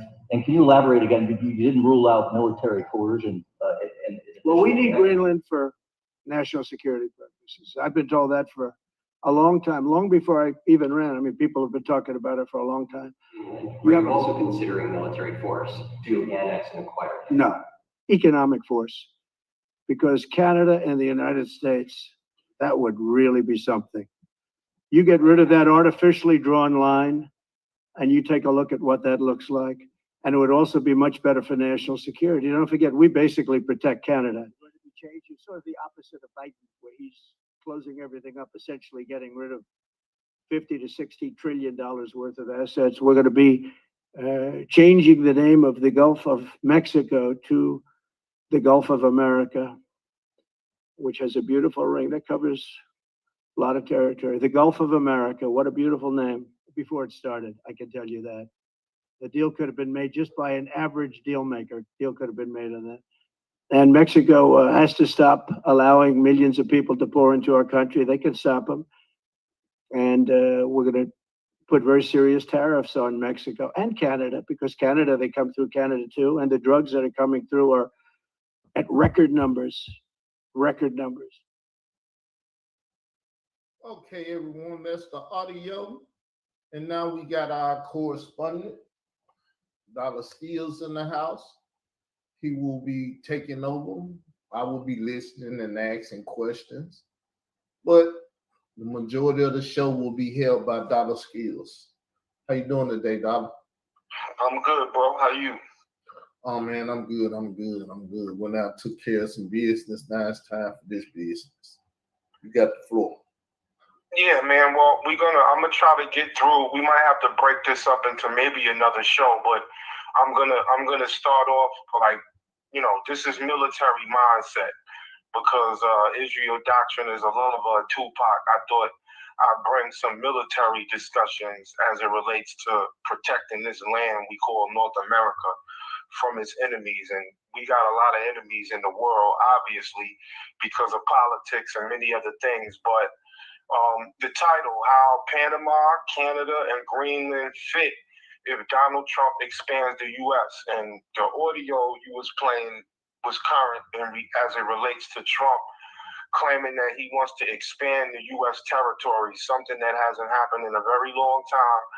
But I want people to look at the map and see the strategic location that Greenland fits in as it relates to what you can see: Russia, the U.S., Canada, and then you got the Arctic Ocean. Right, and then you got Greenland. Now I'm gonna just do some brief stuff. Everything that I'm speaking about, I want the audience to do their own research, because though I'm gonna do a lot of drops of information, I think that the audience listening should do their own research as it relates to this. And then I want to add this last thing, and then I'll get started. when I came to Israel doctrine, I saw that he was pushing and teaching Israel doctrine, basically the Bible, KJV, 66 books. And anybody that understands Christianity and the nation of Israel and all of those things, they know that the Bible deals with a third of the Bible deals with prophecy. Another third deals with history. The whole book could be looked at as prophecy, but the Bible is prophetic. So when I came to Israel doctrine, what I noticed is that he was doing a lot of forecasting in the so-called conscious community. And then I coined that this platform is a forecasting network. It's kind of like when you're watching the weather and you want to know what the weather's going to be like. You know, when you see storm clouds forming, it's 9 out of 10 times going to rain. When you see the wind kick up, you might get a tornado. So though Israel doctrine broadcasts a lot of information, it's a forecasting information as well. So what I want to do is deal with the current events as it relates to these locations, but then a little bit later on, I'm going to start to build with Carl, hopefully, about some eschatology. And if people want to know what eschatology is, it's just the study of end time prophecies. And if you watch the platform, as of late, you might be able to go back and watch some of Carl's videos. He's been having debates with a group of people who claim to be full preterists. Full preterism believes that all things in the biblical account as it relates to prophecy was all fulfilled in AD 70. And that creates a group of people who say they're full preterists, whereas Carl in the Israel doctrine has spoken that they're partial preterists. And I agree with Carl. I'm also a partial preterist that believes though the Bible has a lot of prophecy that was fulfilled in AD 70, those prophecies also span past AD 70 all the way to the current and then what we're going to see coming up. So I'm saying all that to say I'm going to deal with the current events and then we're going to talk a little eschatology of how the Bible lays out where all these events that we're talking about ultimately is heading as it relates to the return of Jesus Christ to this earth and the establishment of God's kingdom on earth. So I'm going to start just basically with, giving people a brief understanding. We got 3 locations that Trump is trying to secure or expand the U.S. territories to include. One is Panama, the other's Canada. Obviously, most people know probably more about Canada than anything else, but also Greenland. So just understanding Canada real quick, and you can wiki search this stuff. So I'm just giving basics on these locations. Canada is a country in North America. Obviously, it has 10 provinces, 3 territories extend from the Atlantic Ocean to the Pacific Ocean and northward into the Arctic Ocean. So that's like the key for the strategy of why Trump is trying to either make Canada the 51st state or have it become an expansion of U.S. territory. Because if you look at the map, you're going to see that the Canada's location, the U.S., Russia, and Greenland, they all pretty much circle around that Arctic Ocean, right? So as a strategic way to protect the United States, Canada becoming the 51st state would allow the U.S. to have a little bit more foothold in that Arctic Ocean more directly, as opposed to indirectly Canada being an ally right now. Trump wanting to basically make it a 51st state. He's trying to be able to bring the U.S. military closer to that Arctic Ocean, which goes to the next place real quick, and I'm going to try to be as quick and not as long-winded as possible. So the next place we're going to be talking about is Greenland. Greenland is a self-governing country within the Kingdom of Denmark. It is the largest of 3 constituent countries of the kingdom, and other 2 being metropolitan Denmark and the Faroe Islands. So that's just a basic location for where Greenland is. Greenland is controlled by the Kingdom of Denmark. Now, this is going to be important for what we talk about later, because Denmark is currently a part of the European Union. So basically, it's a territory under Denmark, but Denmark being a part of the European Union, which includes nations like Germany, France. It used to include the United Kingdom. The United Kingdom is no longer a part of the European Union, but there's many countries that have come together in a union, and Denmark being the holder of that Greenland is part of the European Union. So again, I want everybody to stay focused on the map that's on the screen, because the first thing is Canada, and then you got Greenland. And if you see the strategic locations of Canada and Greenland as it relates to the US and Russia, everything is centered around that Arctic Circle. Right. So before, and I'm going to get to Panama a little later, but we're going to stay up in the north right now, because what I believe Trump is trying to do is he's trying to put a military stronghold in Canada and Greenland to avert a war that has been being spoken about and rumored in our lifetime, World War III.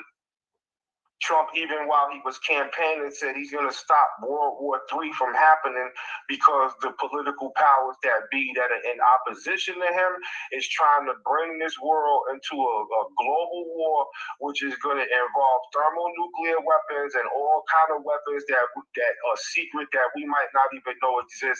And this is all prophetic in the Bible. As I said, we'll get to that in a little while. But Greenland, you see the strategy, because I'm going to read something to you, and what I'm going to read to you is coming from The Guardian. This was an article that was put together last year as it relates to that Arctic Ocean. And so, all right, so you got, like I said, you got the map. Everybody sees Greenland, everybody sees Canada, they see the US, they see Russia, and they see Iceland, and all that's wrapped around that Arctic Circle or the North Pole. Right, so let me just read an article about what Russia has been doing in that area as late as last year.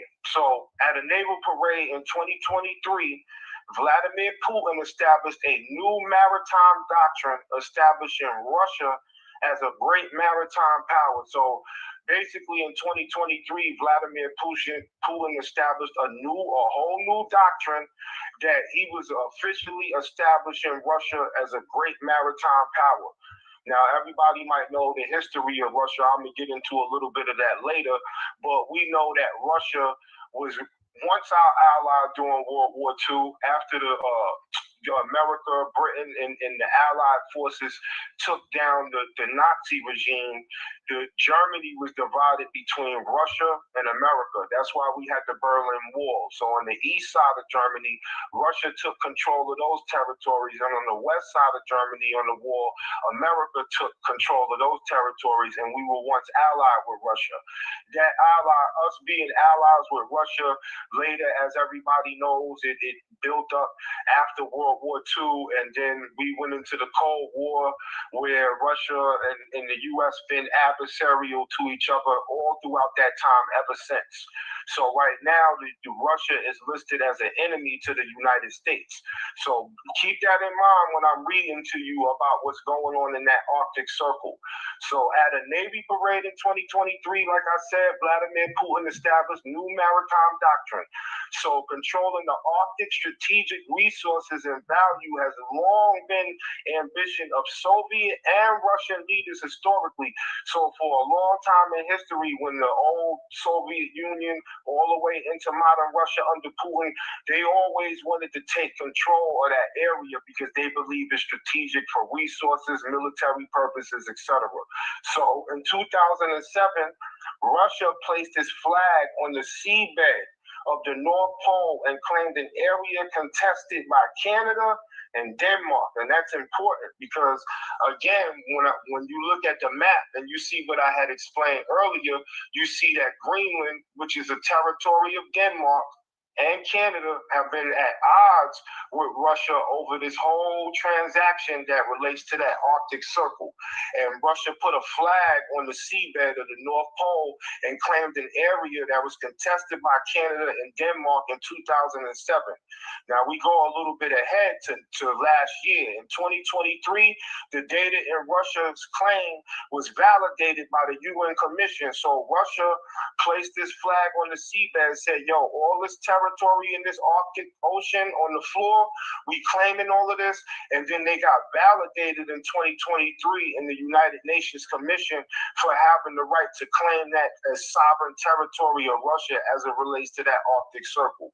The Russians claimed a little under 6,900 acres of ocean floor in the North Pole, which has 17.3 billion tons of oil and 85.1 trillion cubic meters of gas. So already Russia is trying to expand its imperial empire by claiming that location in the Arctic Ocean with a trillion cubic meters of gas and oil that is going to come to them if they're able to fully lock that down and get everything going, right? So Russia owns nearly half of the polar territory with its state-of-the-art military bases and updated air bases in Alexandria land close to Denmark, right? So back to Denmark and Greenland. You got Russia trying to assert itself in areas and territories that get them into a modern warfare with the European Union, because Denmark is part of NATO and part of the European Union. You got Germany, France, Italy, etc., and all of these countries that would definitely not want to see Vladimir Putin expand his military into the Arctic Ocean at the minute at which he's doing it, and then line up to take over the world as it relates to trade routes and all of those things. So I'm going to go a little further. Since 2005, it's opened 50 Soviet area military bases, including 13 air bases, 10 radar stations, and 20 border outposts. So you can see, like I said, Russia's in that Arctic Circle, and they're building up their military with bases, air bases, radar stations, etc. Russia also modernized its northern fleet, upgrading numerous submarines capable of launching long-range thermonuclear weapons and hypersonic missiles designed to evade U.S. sensors and defenses. So now this article is starting to delve into Russia's ability to bring thermonuclear weapons, long-range missiles, and hypersonic missiles into that area in the Arctic Circle, and to even evade U.S. sensors. So back to the original thing, because I don't want to get off topic. We talking about how Panama, Canada, and Greenland fit if Donald Trump can expand the U.S. So this is talking about why Trump is trying to expand the U.S. further out into Canadian territory and Greenland, because it relates to that Arctic Ocean and the Arctic Circle with the North Pole and Russia and all the trade routes and the ability, in my opinion, to actually attack the United States from the north. Now, history tells us that the only time the United States was ever really attacked from an outside source was when the Japanese bombed Pearl Harbor in World War II. That brought us into World War II. We've as a nation are blessed. I believe the North America's blessed because what it always had was two great oceans separating us from most of our adversaries. You got the Pacific Ocean to the west, and you got the Atlantic Ocean to the east. So if a nation from overseas was really trying to come and attack us, they would have to come across those great oceans, and 9 out of 10 times we will be able to detect them. But when you look at what's going on in the Arctic Circle with Russia, this is another Achilles heel to the protection of the United States of America as it relates to our enemies, because they can use the Arctic Ocean with their submarines to launch missiles over Canada and hit the United States with thermonuclear weapons. Now, if that sounds crazy, we see what's going on in Ukraine currently, and the Russians just recently showed the world that they have a hypersonic missile that can deliver a nuclear payload, and no world systems of missile defense can block it based on how fast this missile travels. Now, they hit the Ukraine with the missile. They just didn't put the actual thermonuclear payload on it to show the world that they wasn't BSing. meaning that this thermonuclear weapon that they have created with their scientists can break any missile defense system currently in play based on the speed. And they use this weapon. Everybody can do their research and type Russia thermal hypersonic missile and the Ukraine war and see that just recently they used this weapon on the Ukrainians without a nuke on it, just to show the world that Russia's military is reaching a level that no nation on the earth currently can block as it relates to nukes. So back up to that Arctic Ocean and what I'm reading about Russia and the strategic location of Greenland, and why would Donald Trump want Greenland, and why would Donald Trump want Canada? Because he's trying to save this country from World War III and an attack from our enemies.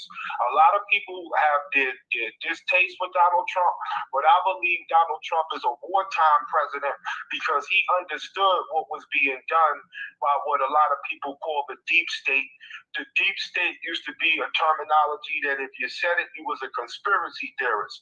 Now, over time, the deep state is being more understood to be the administrative state of the United States of America, or the fourth branch of government, and this includes most of the top media companies.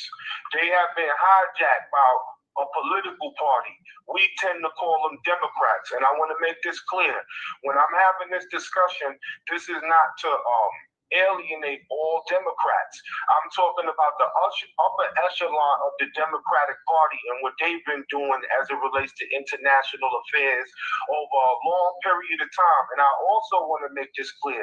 It also includes Republicans, because many Republicans who side with the Democratic Party have also been a part of this build-up to what I believe is an attack on the United States of America, where they plan for us to lose the war and then overthrow the United States Constitution and bring us into a new world order. That's just part of it.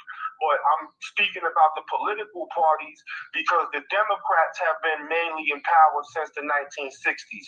Yes, we've had Republican presidents like Ronald Reagan, the Bushes, but what I'm trying to show is what Trump was able to do by creating MAGA, which a lot of people have to understand the politics. He was able to show that there is a separation between true Republicans and those who are rhinos, is a terminology. Republican in name only. And when I say that, is what do you mean Republican in name only? Well, that would include many of the Republicans that we've seen, like who sat on the actual January 6th committee, the daughter of Dick Cheney. There's a lot of other Republicans that they have to show the people are Republican in name only, meaning that they're listed as Republicans, but they really side with the Democrat Party and they're not real Republicans. This is why Trump created MAGA. And then he had to take over the Republican Party, place his daughter-in-law as one of the heads of the Republican Party, and show the American people that these people that I'm selecting now are real Republicans. They're not going to side with the other side of the political aisle or the Democrats until this country comes together and gets this thing right. Because what that Democratic Party has been doing with some Republicans is leading us into a global thermonuclear war with various countries, World War III. And if we don't get this right now, we would have been in that war already. I'll get a little bit more to that, but I'm saying all of that to bring it back home.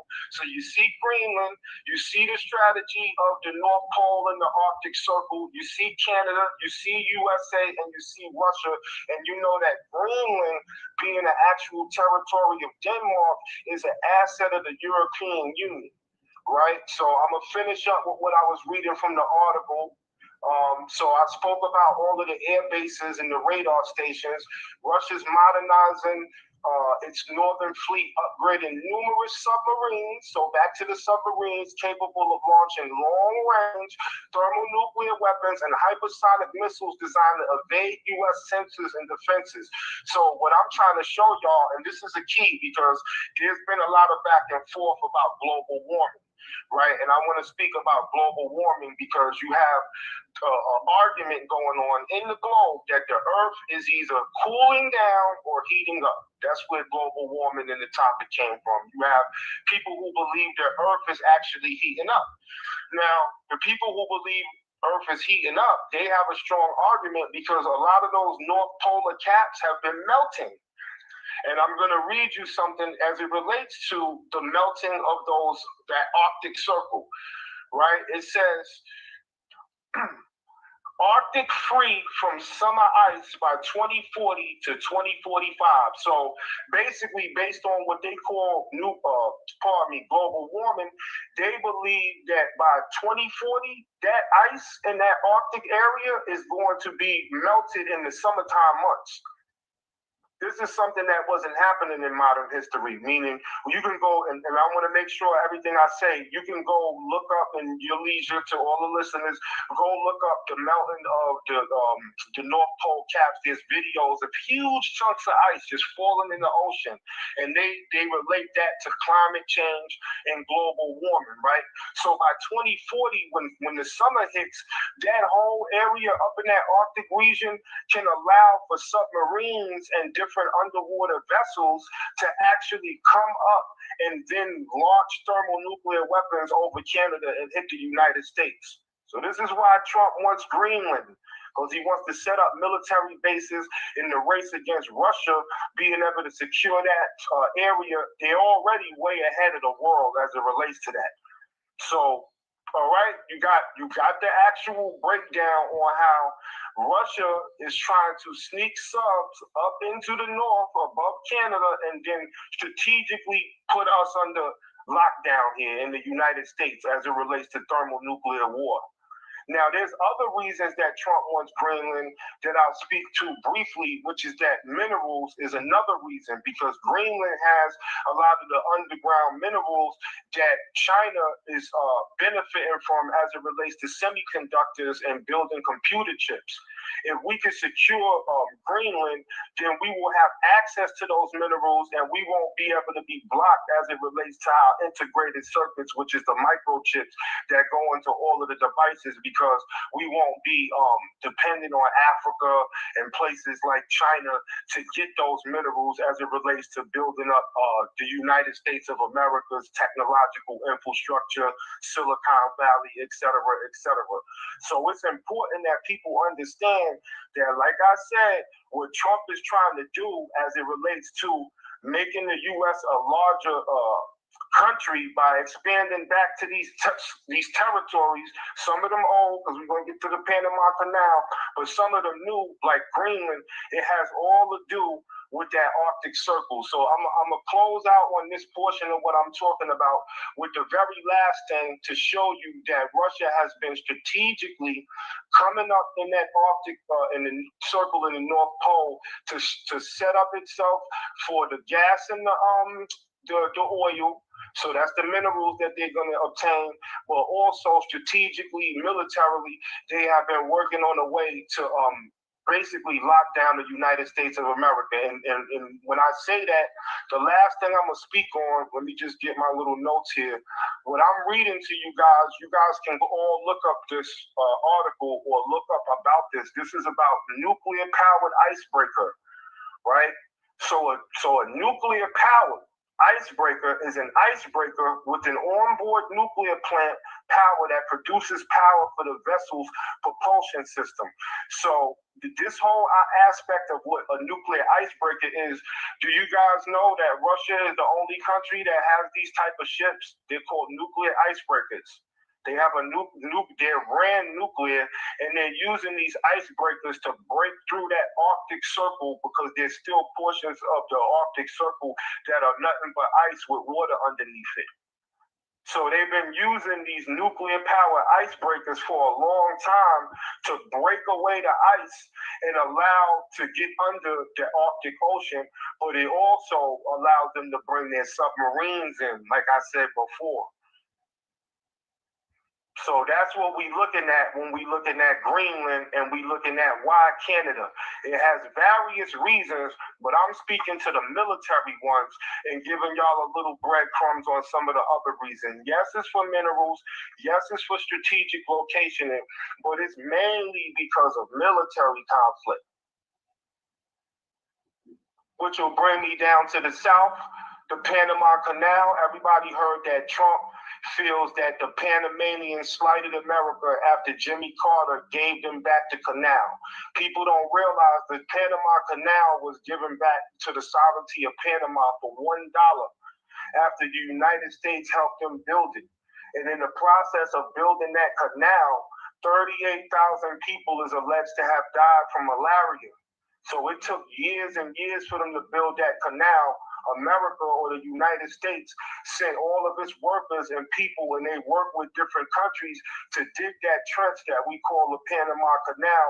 But in the process, because once they started digging up underneath those rivers and stuff, the mosquitoes came, and back then they didn't have something to block the malaria that it caused, and people were dying left and right. So like almost like a war, it was a war to build the Panama Canal, and the U.S. lost a lot of people's lives building that for the Panamanians. Now, in the current trend, Panama has sided with China as it relates to that strategic waterway, which the Panama Canal is capable of bringing all of the trade that comes from with the Atlantic Ocean and connect the Pacific Ocean and bring things up into the Gulf of Mexico, which is another thing that Trump said he's going to do. He's naming the Gulf of Mexico the Gulf of America. So Trump is trying to strategically, with Panama, protect the United States from its enemies to the South and Central America, strategically take Greenland so that he can protect us from the North as it relates to Canada and the Arctic Ocean and Russia, and the European Union, because I want to say this. Currently, the European Union is an ally to the United States, and Russia's an enemy. My belief is that Trump is going to technically flip those poles, meaning that what we're about to see is a reunification with Russia as it relates to them being our own World War II ally, and we're going to watch the European Union move more away from America, which should startle the globe, because if anybody knows the history of the country Germany being the strongest economy in the European Union, then the fact that what Trump is doing as it relates to working with Russia, that puts fear in the Germans' hearts, and it's forcing Germany now to say that they need a strong leader to come and sit inside of Germany because of what's going on with the United States as it relates to Russia. And if you look at history, the Germans fear the Russians because when Germany was divided between Russia and the United States post-World War II, word is the Russians were treating the Germans very harshly. This is why, if you look back in history, people were so happy when the Berlin Wall came down, because they were able to now go from east to west. But people were always trying to climb over that Berlin Wall from the east side of Germany, because a lot of people were claiming that the Russians were raping and pillaging the Germans when they had control of East Germany after World War II, and that the Americans were treating them a lot better. So that's why people were trying to climb over the wall east to west and go to West Germany, where it was occupied by America, as opposed to the occupation of East Germany by the Russians.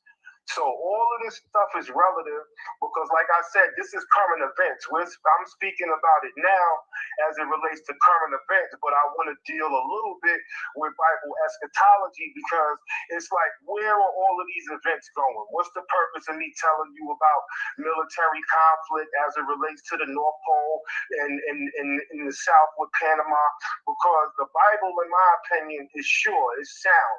And the sure word of Bible prophecy, if you trust in Jesus Christ and you receive that Holy Spirit properly, when you're reading these things, the Spirit will guide you and it will show you where all of this is leading. And the question is, to me, Trump is only going to be able to give America a short time of resurgence.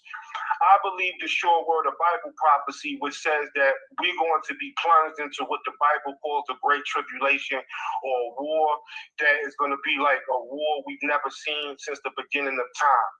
And it's going to kill a large majority of the people on this planet. We can call that World War III. It's been rumored. Wars and rumors of wars was something that Christ spoke would be going on in the latter days before his return. And I can say that World War III has been a war that has been rumored to be coming ever since World War II, all the way into the previous presidential candidacy with Trump.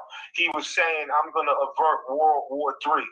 And what people need to understand as that relates to Germany, it has a lot to do with certain neo-Nazi groups that are spread out all over the world, right? So now let me talk about Germany, because I'm gonna shift a little bit. Like I said, we spoke about why Trump is strategically grabbing these locations. I'm moving now over to Germany and the European Union. And the reason why I'm gonna go to Germany and the European Union, it has a lot to do with the book of Daniel and the book of Revelations. I'll get to how that relates in a second, but I just want to break down some things about what happened in modern Germany post-World War II, right? So I'm gonna be reading you guys two things that should show us that the Nazis weren't totally defeated in World War II. They went underground, and the children of the Nazis, which would be a lot of top key leaders around the world today, the Nazi Party didn't go anywhere. It went underground. Now, if that sounds crazy, everybody that's listening to this, I want you guys in your Google search or your DuckDuckGo search to just search Operation Paperclip. Now, Operation Paperclip, and I'm going to read something briefly, was a secret United States intelligence program in which more than 1,600 German scientists, engineers, and technicians were taken from former Nazi Germany to the United States for government employment after the end of World War II in Europe. Between 1945 and 1959, several were confirmed to be former members of the Nazi Party, including the SS and the SA. So here you have it. This was the information, Operation Paperclip, declassified, and we've been speaking a lot about declassification of documentation, but these documents were declassified under the CIA, which admits that the United States had a secret intelligence program with 1,600 German scientists, engineers, and technicians to bring them right to the United States of America. And this is post-World War II. So when you go back to the trials of Nuremberg, if people know some basic history, after World War II, the Nazis were tried in Nuremberg, and certain things were put into international law that they can never ever rise up and build a German empire in the manner at which Hitler did in World War II and what they did in World War I ever again. These things were decided in Nuremberg. But as we see, because of the United States sins, the very country we live in, they went and got those scientists and engineers and technicians, obviously because a lot of the things that were being done in the concentration camps were basically done with human beings, and they were able to run all kind of tests and things that you would never be able to run in any other atmosphere as it relates to human beings. And they wanted to get that information, so the United States Central Intelligence Agency created Operation Paperclip to give those scientists that escaped World War II Germany jobs right here in the United States, and they've been here ever since. And I'll just give a little sidebar. Some years ago on the History Channel, I watched an actual show where they admitted that the family of Hitler was given political asylum in the United States in New York City and Long Island. So the family of Hitler maintains a hidden identity, but they live in the United States of America to this day. And I'm showing how under Operation Paperclip, right? Now, the second thing, so it's like, okay, so the U.S. provided asylum to all of these Germans, right? How did they do it? Okay, now the second thing I'm going to read, I want everybody to look up rat lines. Now it's funny we talking about rat lines because we know that in the streets we call people who snitch and all of that rats. So I'm about to talk about the rat lines. This is German, with systems of escape routes for German Nazis and other fascists fleeing Europe from 1945 onwards in the aftermath of World War II. These escape routes mainly led towards havens in the Americas, particularly in Argentina, though also in Paraguay, Colombia, Brazil, Uruguay, Mexico, Peru, Guatemala, Ecuador, and Bolivia, and as well as the United States, Canada, Australia, Spain, and Switzerland. So these rat lines, we just spoke about Operation Paperclip. We know that the Germans were able to seek political asylum. A lot of their scientists were spread out, but this is how they were able to move them out of Germany. It's called the rat lines. So there were two primary routes. The first went from Germany to Spain, then to Argentina. The second went from Germany to Rome, then to Genoa, and then South America. So basically what that's explaining is there was like two ways or two routes that the Operation Paperclip would use these rat lines to bring the actual Germans out of Germany and give them new political asylum in all these Central and South American countries and spread them out. So when you hear people talking about recently Elon throwing up the Hail Hitler, they got to deal with it from the right angle because the United States has been harboring so-called Nazi scientists and everything since World War II. And the reason why I'm explaining it from the Operation Paperclip to the rat lines aspect of it, because this is where the Catholic Church comes into play. Okay? So you got Germany, you got World War II, Italy, you got all of these countries that did all of these atrocities, not only to the Jewish people that they put in the death camps, but I'm going to expand that out and say that Italy ravaged Ethiopia. So not only did they Holocaust all of those Jewish people, they also Holocaust a bunch of Africans, because if you go back into the history of Menelik II, in Ethiopia, he stopped Italy from annexing Ethiopia, and during World War II, Italy got its payback. It got its payback when it attacked Ethiopia under Mussolini. This is why if you go in history, you will see the one that they call Haile Selassie. He had to flee Ethiopia because he was the grandson of Menelik, and he had to seek refuge with the Queen of England. So if you go back, you can maybe find this if you look this up. Haile Selassie in England. And this is around the time of World War II. He rode in a British motorcade with the Queen of England.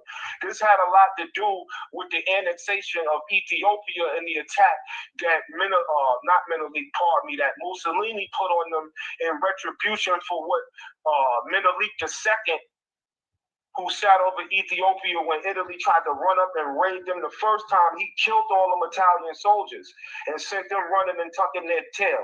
They came back in World War II under Mussolini, and then they ravaged Ethiopia. That kind of gets left out when we talk about the Holocaust. Now, another key aspect of what they did when they raided Ethiopia is they took the 5 pillars of Axum. So 5 Oblasts was taken from Ethiopia and put on ships. After they beat the Ethiopians in World War II, they whipped them people, and then they took their symbols and they raised up the 5 pillars of Axum in St. Peter's Square in Rome. Those pillars were returned to the Ethiopians. Don't quote me, I don't got that in my notes. The year that the actual Italians or Rome returned the 5 pillars that they took from Ethiopia when they raided Ethiopia in World War II under Mussolini.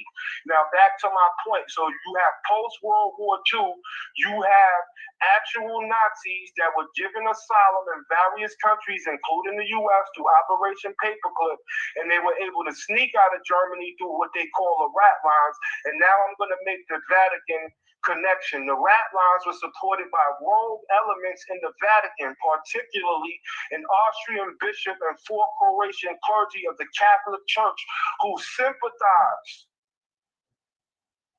So here we see a connection between a church and a military power.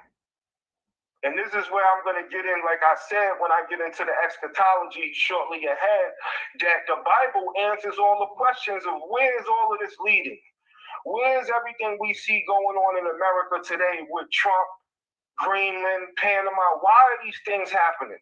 What role does the European Union, and as I explained, the European Union is a combination of nations, right, that is ran mainly by Germany.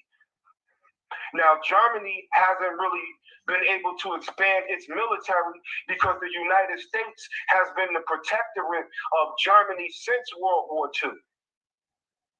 That's why you're seeing Trump arguing with NATO, because Trump feels that the United States is the #1 contributor to NATO, which is an army put together of various countries in the European Union to protect it from Russia. But the problem that Trump has with NATO is that the United States pays the most money when you got huge economies in Germany and other countries in Europe, and they're not even fitting the bill for the thing that protects them. Now that has a double-edged sword to it, because as Trump moves towards make America great again, or focusing more on the internal issues of the United States of America, the door is being open for a rise of a militarized Germany and a combination of church and state with the modern Catholic Church, where they're going to crusade through this whole globe and kill more people than you've ever seen in any history of any war. And that's where I will deal with some of our full preterists, because full preterism believes that all things were fulfilled in AD 70. But we believe as partial preterists that the things that happened in AD 70, yes, they were partial fulfillments of the prophecies, but the vision that Daniel got was a vision that extended out into AD 70, past AD 70, and all the way to the return of Jesus Christ, which is shortly ahead. And then the thing that I'm going to do to show that the Bible is sound is that when you utilize your Bible in the right way and you understand in the Holy Spirit what Christ and what all of his prophets were relaying, you will see that the Roman Empire, though it fell after AD 70, it rose right back up in the earth, and the Bible says it will raise up 7 times. Really 10. There will be 10 kings. But the Bible mainly focuses on the 7 kings that come out of the 10 as it relates to the harlot or a false church riding on a beast. And this is all dealing with the book of Daniel. So I'm going to go a little bit into that so we can build a little bit. Maybe Carl might want to say something. But I'm going to just start off. And let me say this too. What people got to understand about modern Germany and what they were able to do post-World War II is when you look at the European Union, Germany got wise. Hitler at that time was annexing various countries. He was running into countries and killing people, and bloodshed was crazy during World War II because Hitler was going and taking countries by force. What the European Union was able to do post-World War II is take most of the countries that Hitler was taking by force in World War II back and put them right up under Germany without firing one shot. They used the economics to do it this time. And I'm going to give you an example of it. I'm going to tell you, Germany defeated and occupied. So this is World War II. This is countries that Germany waded through blood to take over in World War II. They attacked and they occupied Poland, which they attacked in September 1939. Denmark. There goes Denmark. Remember, Denmark controls Greenland, so I'm going to stay on topic. We talking about Trump, why Panama, why Greenland, and why Canada. So Denmark, being the holder of Greenland, was taken over by force in April of 1940. Norway in April of 1940, Belgium, May of 1940, the Netherlands, May of 1940, Luxembourg, May of 1940, France, Yugoslavia, and Greece. So Hitler was annexing countries all throughout Europe and trying to take over the world during World War II, but he was doing it by force. The reason I'm telling y'all that is, remember what I said, the Netherlands is a part of the European Union now. And they didn't have to go take it by force. They took it economically by getting them to join the European Economic and Coal and Steel Community, and which later was formed the European Union. with Germany at the head. And all we waiting for as it relates to prophecy is to see the Catholic Church sit another man like Hitler inside of German politics. And then what the Bible tells us is that that empire is going to wade through seas of blood, killing Israelites, like they did in the first century when they killed most of God's prophets that came out after Jesus Christ established his church with Peter.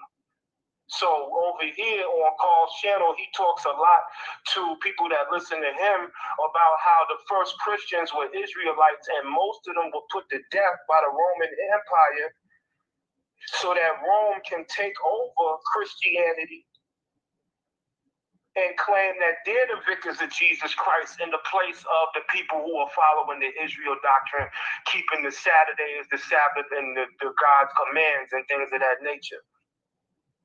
So let me just drop a jewel, because in the book of Israel, in Exodus, Israel was told how to build a tabernacle, right?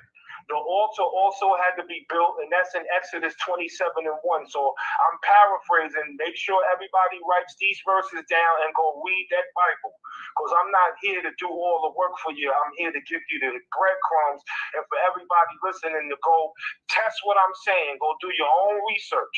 And if the Lord guides you, you should line up more than not on understanding what the Bible's telling us. So Israel was told how to build the tabernacle. You guys can go to Exodus 26 to see how the tabernacle is supposed to be built. Then an altar also had to be built, and that's in Exodus 27, right? There also was a lamp, and that's important. And thou shalt command the children of Israel that they bring thee pure olive oil beaten full of light to cause the lamp to burn always. That's in verse 20 of Exodus 27. So now that lamp is important, because when you go into the book of Revelations, there's a mystery of 7 stars which thou sawest. This is Revelation 1:20. The mystery of the 7 stars which thou sawest in my right hand, and the 7 golden candlesticks.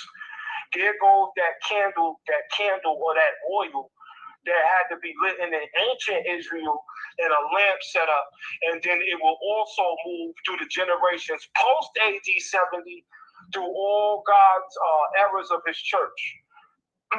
So the 7 stars are the angels of the 7 churches, and the 7 candlesticks which thou sawest are the 7 churches. So when you're looking at the candlesticks in the book of Revelation, you know, all right, that's 7 churches.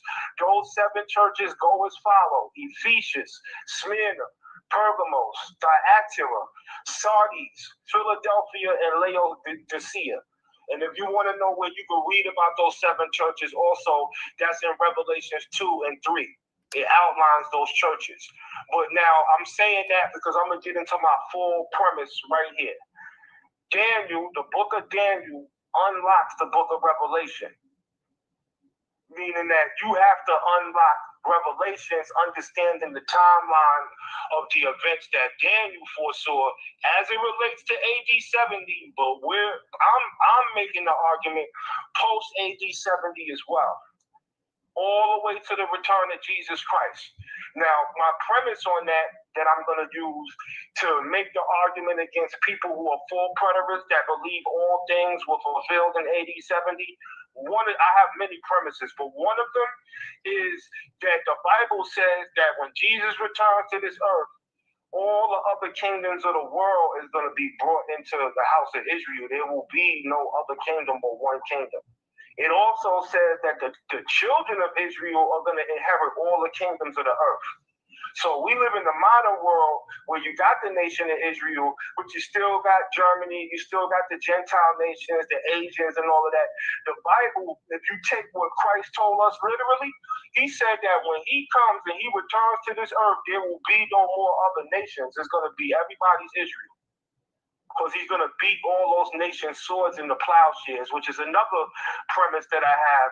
There's no way you can tell me that the greatest war, as Daniel speaks about, as it relates to the first fulfillment of AD 70, was greater than the wars that were fought in this earth post AD 70. That includes all the crusades of the Roman Catholic Church, all the way up to World War I and then World War II, which we all know was called the war to end all wars, because there was no war in the earth that could even compare to World War II as it relates to the use of the thermonuclear or atomic bomb on Hiroshima and Nagasaki. So you can't make the argument that the book of Daniel, that the full preterists make using the book of Daniel, that all of this was fulfilled in AD 70, because there's certain prophecies that break down how in the war that we're speaking about that happens post AD 70 is going to be a war that's greater than any war that ever happened in the history of man. And anybody with a brain can see that being potentially true, because we're talking now about eschatology and where all this is leading. A World War III that involves thermonuclear weapons, where various countries have the ability to launch those type of weapons, as well as certain weapons that we don't even know exist, or we have an idea like laser weapons and hypersonic missiles and all kind of things that can literally destroy and kill every man, woman, and child on this planet 100 times over with the amount of nuclear weapons that various countries now have. And if we go into anything of a thermonuclear war, it could kill every man, woman, and child on the planet. We've never had a time like this. 80, 70, they weren't using thermonuclear weapons. They didn't have these capabilities.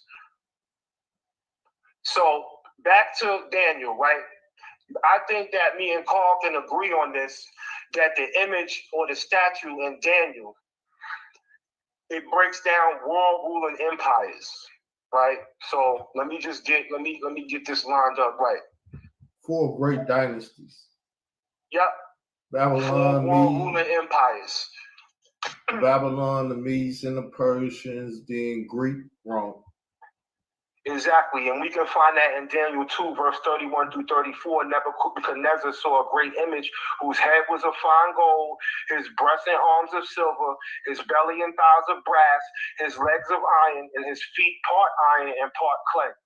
And as Carl said, we agree on that. Those 4 dynasties or empires that were explained in Daniel are the Chaldean Empire. They were followed by the Persians, then the Greco-Macedonians, and finally we got the Roman Empire. Now, again, because we're partial preterists, we agree that all things were fulfilled in AD 70 as it related to what the book of Daniel was speaking about for that time leading into AD 70. But the vision that Daniel got was so crazy, it went out past that all the way to where we at now and to what is culminating in the return of Jesus Christ. Well, let's say this. It was due to the fact that it had been prophesied that Israel and the temple will be taken out. Yep, I'll agree with that.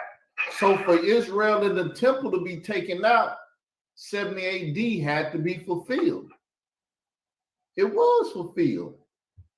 When he took the temple and the priests, killing the Levitical priesthood, he put Israel into captivity. Israel disappeared and the Edomites became Israelites. Now, as it relates to that, right? So now we agree that those things in AD 70 was fulfilled. Now, we talking about the partial preterism and what was going to happen after AD 70, all the way up into the modern Gregorian calendar year of where we at now, 2025. A lot has happened to show us that those 2 legs, because if you notice, when you look at the statue of Nebuchadnezzar that he saw in the dream that was being interpreted by God via his prophet Daniel, you saw that it had 2 legs. And that 2 legs is symbolic to the Roman Empire, because Rome was split into 2, right? They had their one capital in Rome and the other was in Constantinople.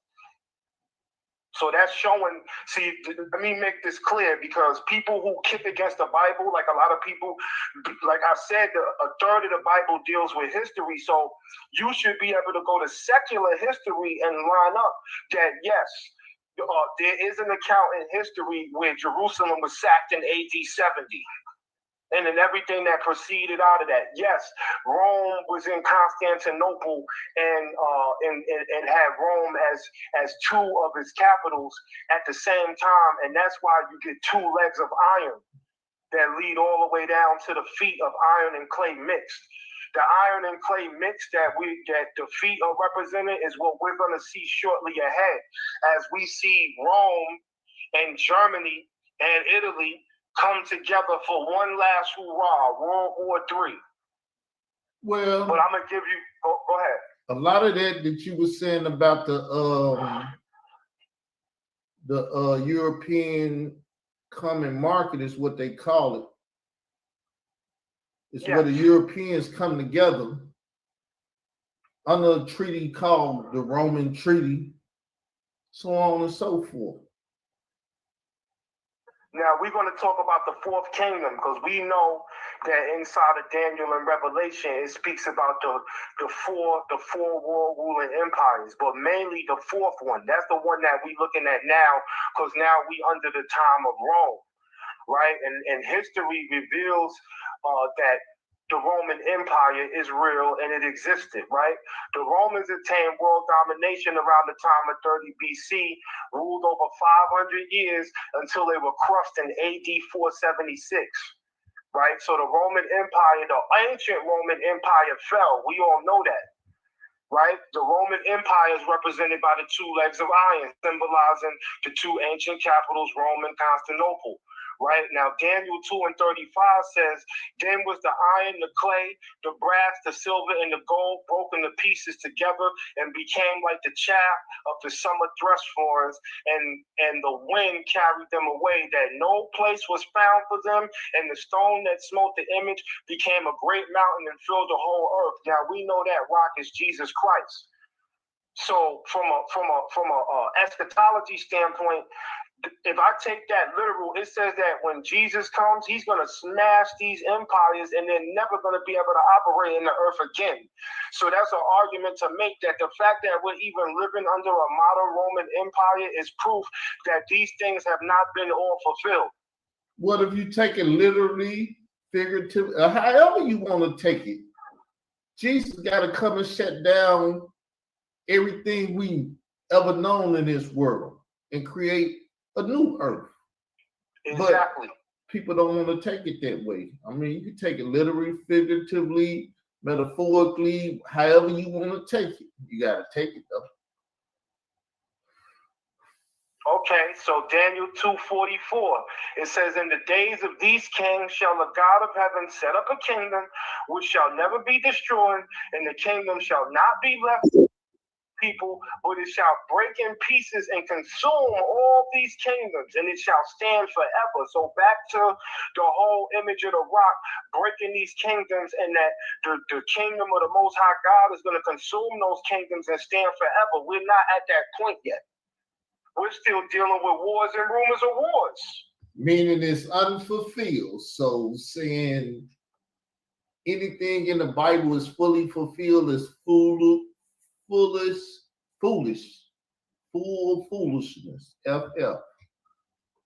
Now, I want to get a little intricate here, because I'm going to Daniel 7, and again, I'm bouncing around. Everybody have your pens out. You got to do the research for yourself. I would advise people that listen to us speak about this, say a prayer, ask God's spirit, and then go get to your own research. But I'm giving you enough things that you could put together and try to, and giving you a head start. In Daniel 7, the four Gentile empires are also revealed by God in vision. Only this time, they are represented by four beasts. The fourth beast, representing the Roman Empire, has 10 horns on its head.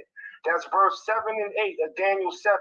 And I'm going to read them. After this, I saw the night visions, and behold, a fourth beast, dreadful and terrible and strong exceedingly, and it had great iron teeth. It devoured and brake in pieces and stamped the residue with the feet of it, and it was diverse from all the beasts that were before it, and it had 10 horns, right? So considering those 10 horns, we would have to be able to look at Rome and see 10 kingdoms that rose up, and with the focal point being on the 7 remaining. And I'm going to walk through secular history to show you guys when all of this happened. I'm going to try to do it as quick as possible. Well, one quick, I can't remember the term, but it's called the European Common Market. You spoke on it, didn't you? I don't know what term you used to speak on it, but yeah, the European Union or the European coal and steel or the European Common Union. That's when they came together, and it's more than 10. But when they dwindle down to 10, all hell gonna break loose. Well, go ahead. Yeah, that left 7 horns, 7 resurrections of an empire. Now, see, the thing that how I'm breaking it down is you're right. It's more than literally 7 kings per se, but it's 7 raising up and then going into the abyss or going underground. And it's really symbolized by dynasties. So when you look at the different resurrections of this Roman Empire, it will raise up in the earth. It might have had, let's say, 800 years of different kings. They ran by dynasties. As an example, the Habsburg dynasty, where they had a bunch of Roman emperors under that portion of history, but they will represent one of the mountain peaks that is spoken about in Revelation 17, right? And I'm going to walk you through the history to show that Hitler was the 6th head. And the one that we're waiting on now, that we're speaking about in eschatology, that's forming out of the common market of Europe, is going to be the 7th time that Rome peaked and is going to go out and kill all the saints of God. Because when you understand Revelations and what John saw when he looked under the altar and he saw all of the heads of the slain saints, it shows that to locate who this beast is, it's going to have a lot of blood on his hands.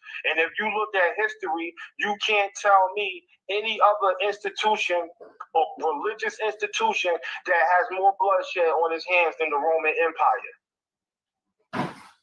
All the way up to World War I and II. That empire, from the very first Christians that they murdered, all the way throughout history, has been killing God's people the whole time. All the way up to World War II, when Hitler snatched the crown of Charlemagne out of Austria. So there's also a crown. They crown these emperors under Rome. So what I'm saying is it's a church-state combined. The difference between ancient Rome and what took place in AD, I think it's 554 under Justinian. When Justinian came in, he took out 3 barbarian tribes that took over Rome after the fall of Rome. So when Rome fell, then barbarians came and took it over. It became the Holy Roman Empire under Justinian in 554 AD, when he basically combined with the Catholic Church and wore a crown. The second time that the Roman Empire rose up again, because remember, it's represented by mountains, meaning that there can be more than one king, but each era of this church, just like God's 7 eras of his church, they will raise up, then they will go down underground, and just like and the reason why I'm saying that is I showed you guys earlier the rat lines and Operation Paperclip to show you that the Germans and the Catholic Church worked together to put those Nazis underground. And the whole world right now is asleep because they don't even see most of what me and Brother Carl is talking about here, about the future of Germany and how it's going to bring us to World War III. And the Bible says it's going to bring us under the great tribulation, a time that man has never seen, and that that country is going to wade through seas of blood all the way to Armageddon and the return of Jesus Christ to this earth. But I'm going to give you the 6 heads. The first one was Justinian. The second one they all love. Everybody heard this before. Charles the Great, Charlemagne. And we know in the hip hop community, we got a brother named Charlemagne the God. So Charlemagne was the second time after Justinian and all the kings that came up under him as emperors of Rome. When they went underground, then they rose back up again under Charles the Great. The third time was under Otto the Great in 1273. The fourth time was the Habsburg dynasty. That was probably the longest succession of kings that were kings under the Roman Empire before they went underground to the fifth resurrection. But I'm walking again. The first was Justinian. Go do your history on who Justinian was and how he set up what is known as the Holy Roman Empire, not to be confused with ancient Rome. This is post the first three kings because the Bible tells us there's 10 horns.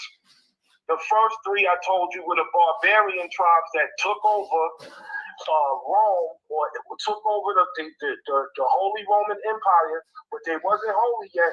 They became holy when Justinian was crowned. Then they went wading through seas of blood, killing more God's people. Then they went underground, and then they rose up again under Charlemagne. Then they waded through more seas of blood. They went underground, and then they rose up through Otto the Great.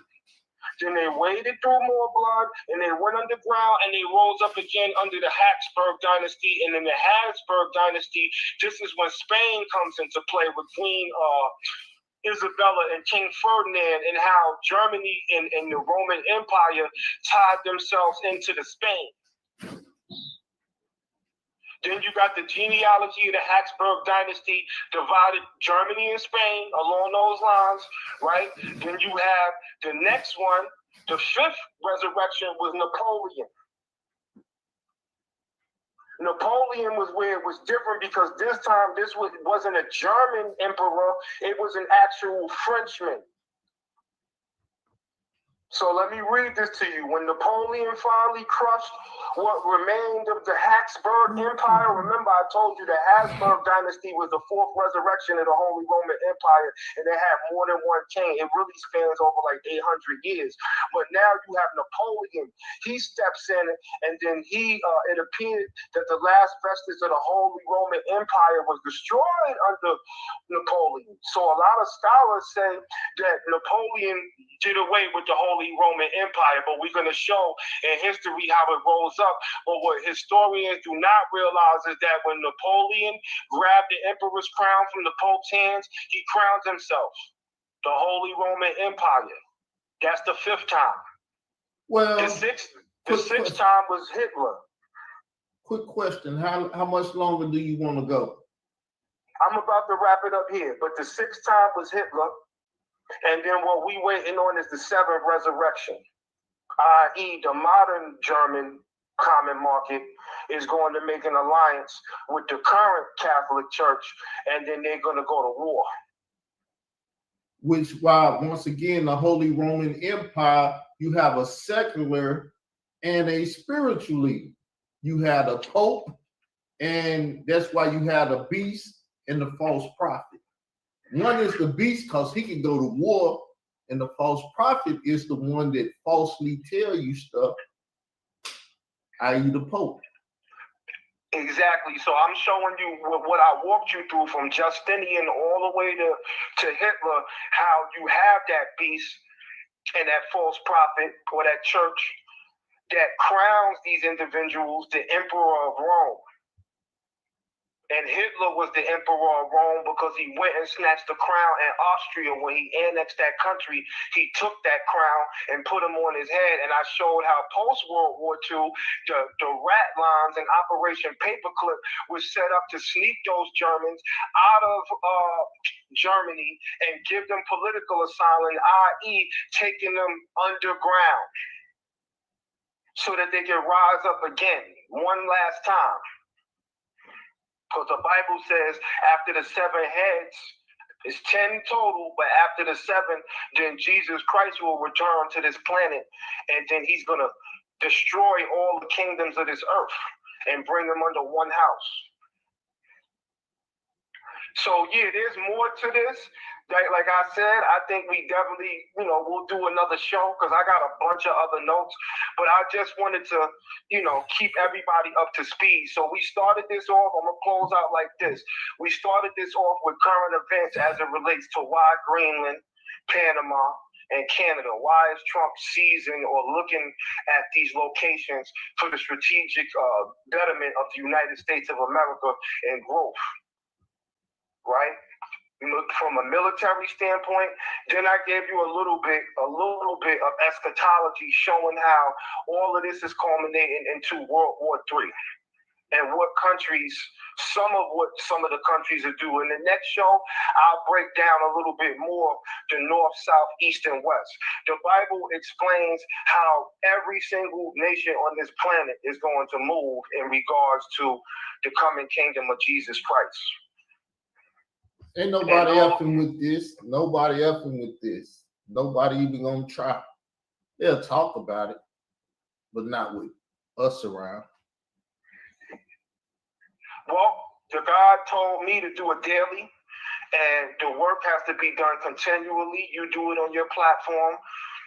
I do it in my work, in my private work. I'm always trying to do the work of the Most High. So we trying to keep this daily. And we gonna expand on this topic coming up. But that's it, people. Like I said, I don't want to be overly long-winded with our shows, but I had to cover a lot of ground on this one because people got to understand that this country is living by the second. And if the people don't get this one right, then But we don't worry about that because the sure word of Bible prophecy shows us how to discern all these events and all of what these nations and leaders are doing in the world as it relates to what the Bible says about the return of Jesus Christ. That's it. All on my right and my left, I'll be watching. Not crying, but watching. So that's it, bro. Good show. I appreciate you for opening the platform. We got more to come. There's a lot more coming as it relates to that declassification. Go watch that last show because I'm going to say this on the outro too. Trump yesterday just did some pivotal things as it relates to the U.S. military. One thing that he did was he reinstated all of the soldiers that was kicked out of the military for not receiving the coronavirus vaccine. So that involves in weakening our military. He also outlawed all transgenders in the military. He's trying to bring our military back strong because it was being weakened by certain political parties in order to have us attacked by a foreign government. So they wanted to have us hit internally. That's why Trump's rounding up all of the illegals and the terrorists. Then they wanted a foreign country to attack us from outside and overthrow the United States government. And I'll get more into that in the next show on how that is and who's involved with that. All right, well, I like the information. Good majority of it I agree with. If I disagree, I got to go study to find where I disagree. All right, that's what up. Yeah, me and Carl talked about maybe doing a debate. I don't want to have a vain debate, but if we find something that we disagree on, you might get a Israel doctrine, dollar skills debate, y'all. I'm not promising that, but we trying to work it out. It's gonna be something good though that will edify the people. I don't want to do a vain debate, but definitely, that's it. All right. Peace. Peace. Peace, y'all. We out. No outro, just out. Have a good day. Don't forget to hit the notification bell so you can be notified when we do what we do. Peace.